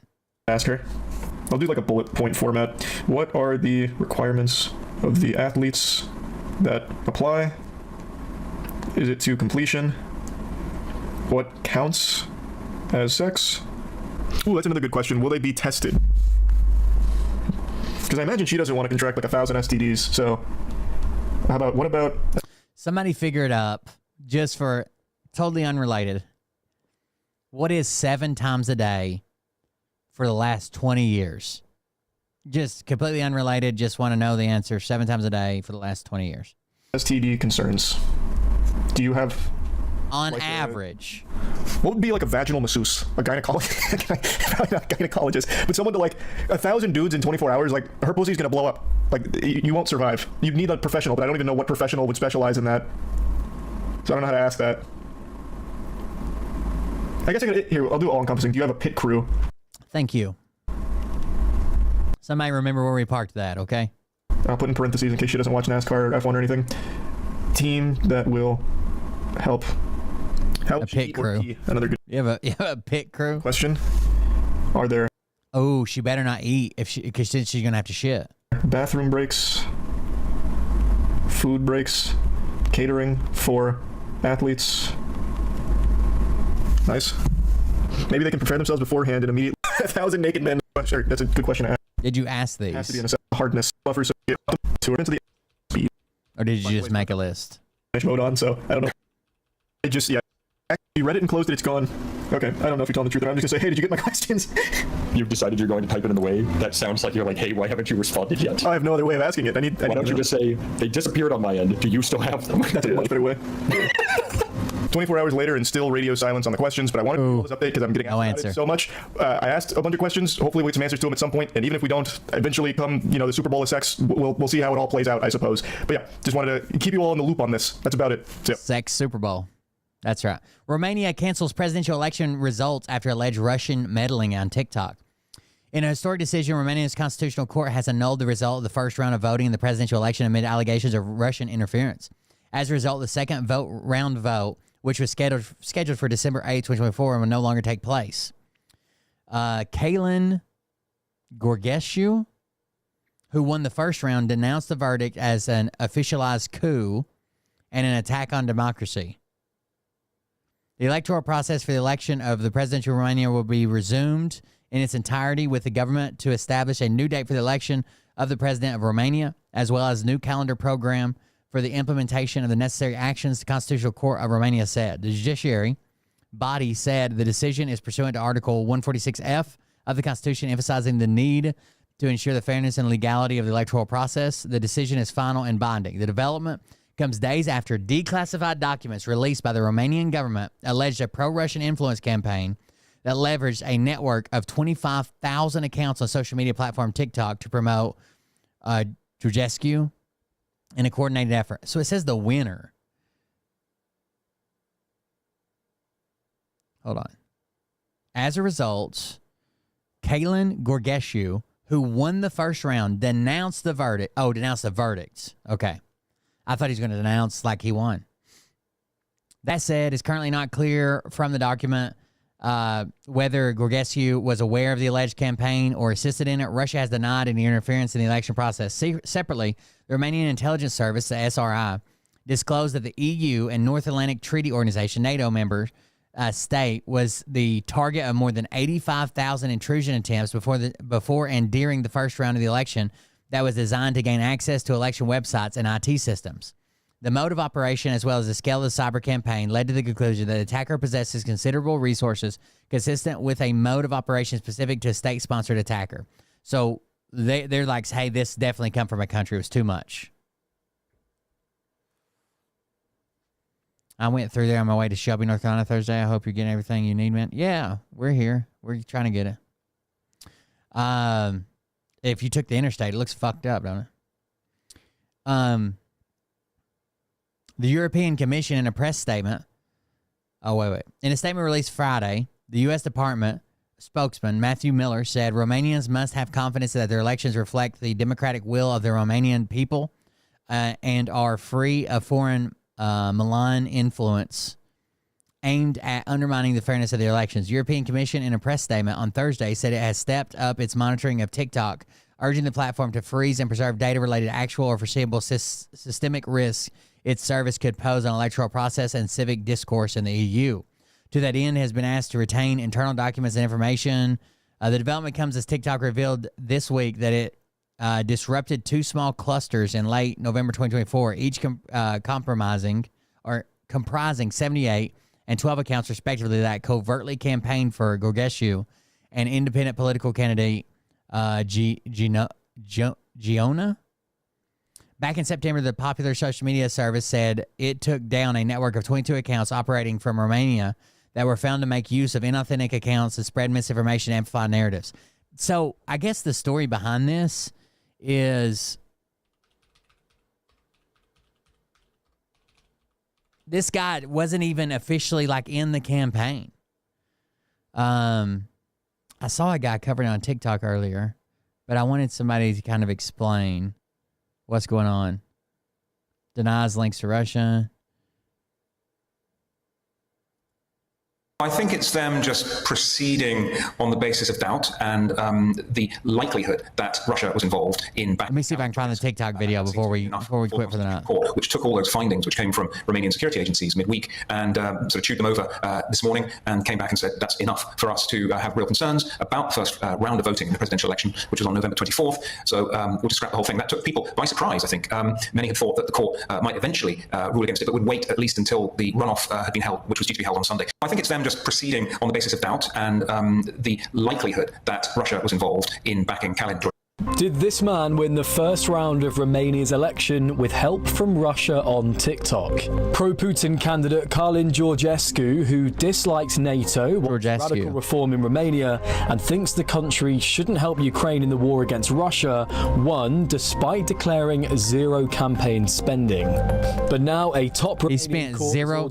He claims he spent $0 on his campaign, but there was millions of advertising spent on TikTok. The rerun of the vote after declassified intelligence alleged Russia had used TikTok to boost Georgescu's chances. The files suggest a pro-Russian campaign used Telegram to recruit thousands of TikTokers to promote Georgescu. It's not clear if Georgescu knew about the alleged interference.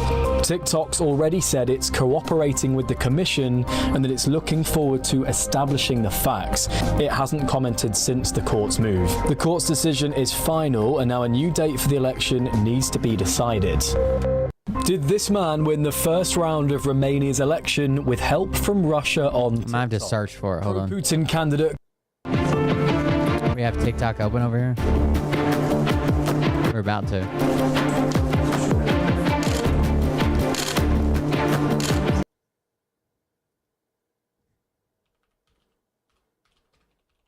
It was a guy in a green shirt that I remember seeing the video. This guy.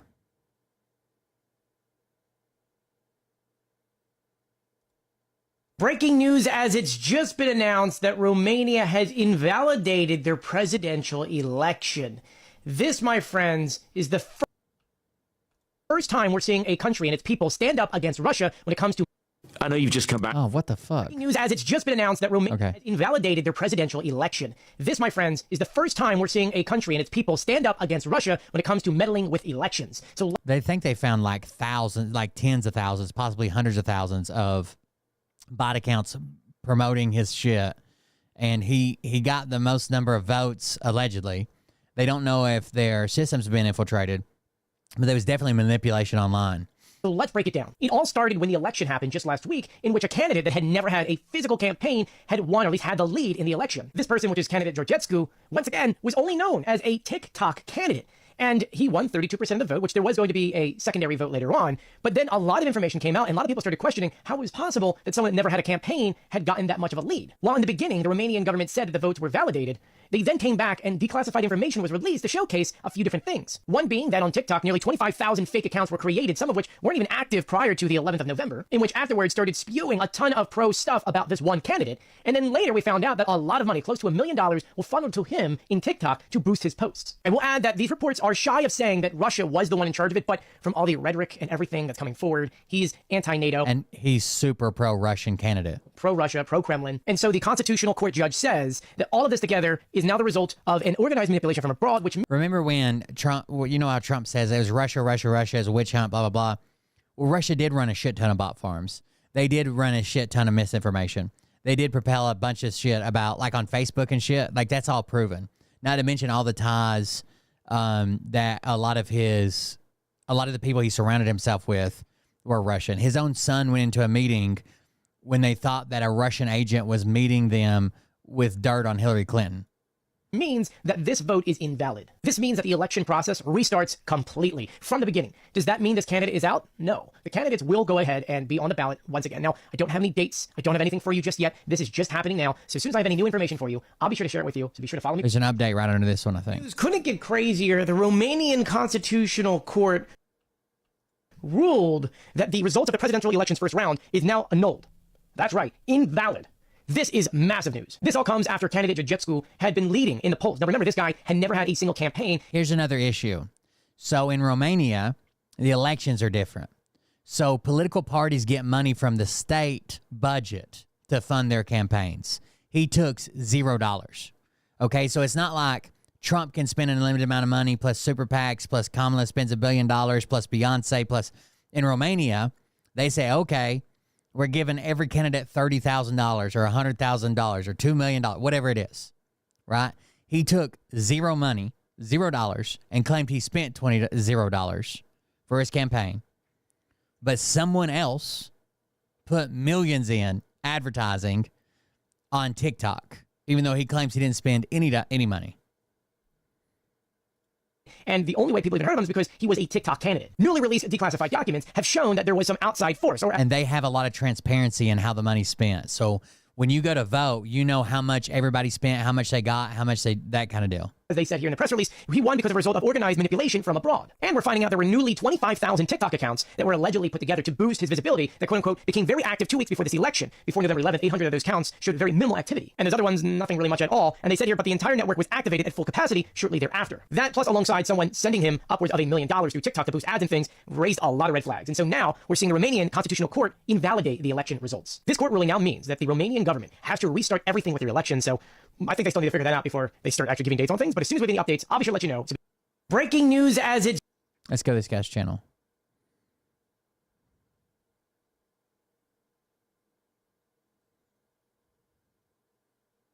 We now know why... Here's the one I saw. ...being banned. And it's something that I think we all kind of knew already, but this is just more... proof since it's happening right now, and it's only fueling a lot of people's speculation that it could happen or already happened here in the United States. If you remember, when Congress was talking about this ban, they kept on saying there were things, and there was a lot of things that were withholding from us, but they did mention China potentially using the app to persuade people one way or another. Now, I want you to take China and replace that with Russia, because that is exactly what happened in Romania, in which they not only stopped their presidential election, they canceled it, and is now going to do it again in March. Let me explain. Candidate Georgescu was one of those political figures that wasn't. He had never had a campaign. Yet the only time you saw him was on TikTok. And so when he got the lead in the election with 23%, everyone said, well, who on earth is this guy? He never had a campaign. Well, they started doing digging. This makes you think about our elections, any election, and other platforms too. Twitter, fucking Facebook, all the platforms. And found out, after declassifying a lot of documents, that there was... Cambridge Analytica. someone, an outside force, paying him on TikTok and doing certain things with bots. First, on the bot side, there were 25,000 bots created that weren't doing anything pre-election. Out of that, actually, only 800 had some kind of presence. That's about it. But as soon as it was a few weeks out from the election, they started spewing pro stuff in his direction. They kept on putting all these things forward to promote him, sharing his videos, getting bigger and bigger and bigger on TikTok. And then someone started sending him money to boost his videos, his posts, somewhere upwards of $1 million. And even though the Romanian government did not say it was Russia, the candidate is pro-Russia and anti-NATO, which, I mean, it points out to be this was Russia trying to persuade people, which is super illegal. Ultimately, Russia, or this other party, was using TikTok to feed certain information to people, to persuade people from certain information, and to downplay other accounts. The way that they do that is by you watching a video, and sometimes TikTok says, was this appropriate? Then you say no, and then that is completely shut off from the field, from anyone's field of view. And by field, I'm talking about the feed. And I would tell you that we saw this happen in Romania a lot, but we also saw that happen here in the United States. Because if you have a pro-Ukrainian account, you'll notice you'll have some videos that go nowhere when other videos go very far, and then when you look at the data, where do those views come from? They come from different countries inside of Africa, and Africa historically is where Russia keeps the bot farms at. And so, back to the main point. What's going on in Romania is the exact thing that the US government was sort of warning us about. Except it's happening, and it's happening in real time. Look, I want to hear your thoughts about this. This is something that is definitely unique. Something that probably makes you go, wait a minute, what? I can explain this in a longer video. I probably will on YouTube, maybe later on this weekend. As you can hear, I still have laryngitis. But it is a weird situation. And if TikTok does fully get banned, because it could go to the Supreme Court, and the Supreme Court could say, no, we're going to push it back down, and then that's it. This is the reason why. So let me know what you think in the comment section below, and be sure to follow me for more and share my videos. We now know why TikTok is being banned. And it's something that I think we all kind of knew already, but this is just more proof since it's happened. I guess that's what's going on with TikTok. It's set for a ban right now on January 15th, unless something changes or there's a sale. It seems like the parent company is like, nah, we're not selling it, so we'll see what happens. Anyways, thank you all for joining us. Thanks for being here. Thanks for hanging out with me. I'll try to get back in here on schedule. Sorry for burying myself yesterday, but I'll be back. I'm working on a review for the new stuff for the One Wheel. Super stoked about that. We'll see you about the next one. Support the show while you can, if you can, while we're still recovering from the storm at coldbeer.fund, coldbeer.fund. All the links are there. Thank you guys for joining us. We'll see you about the next one. Have a good night. Love you. See you. Bye.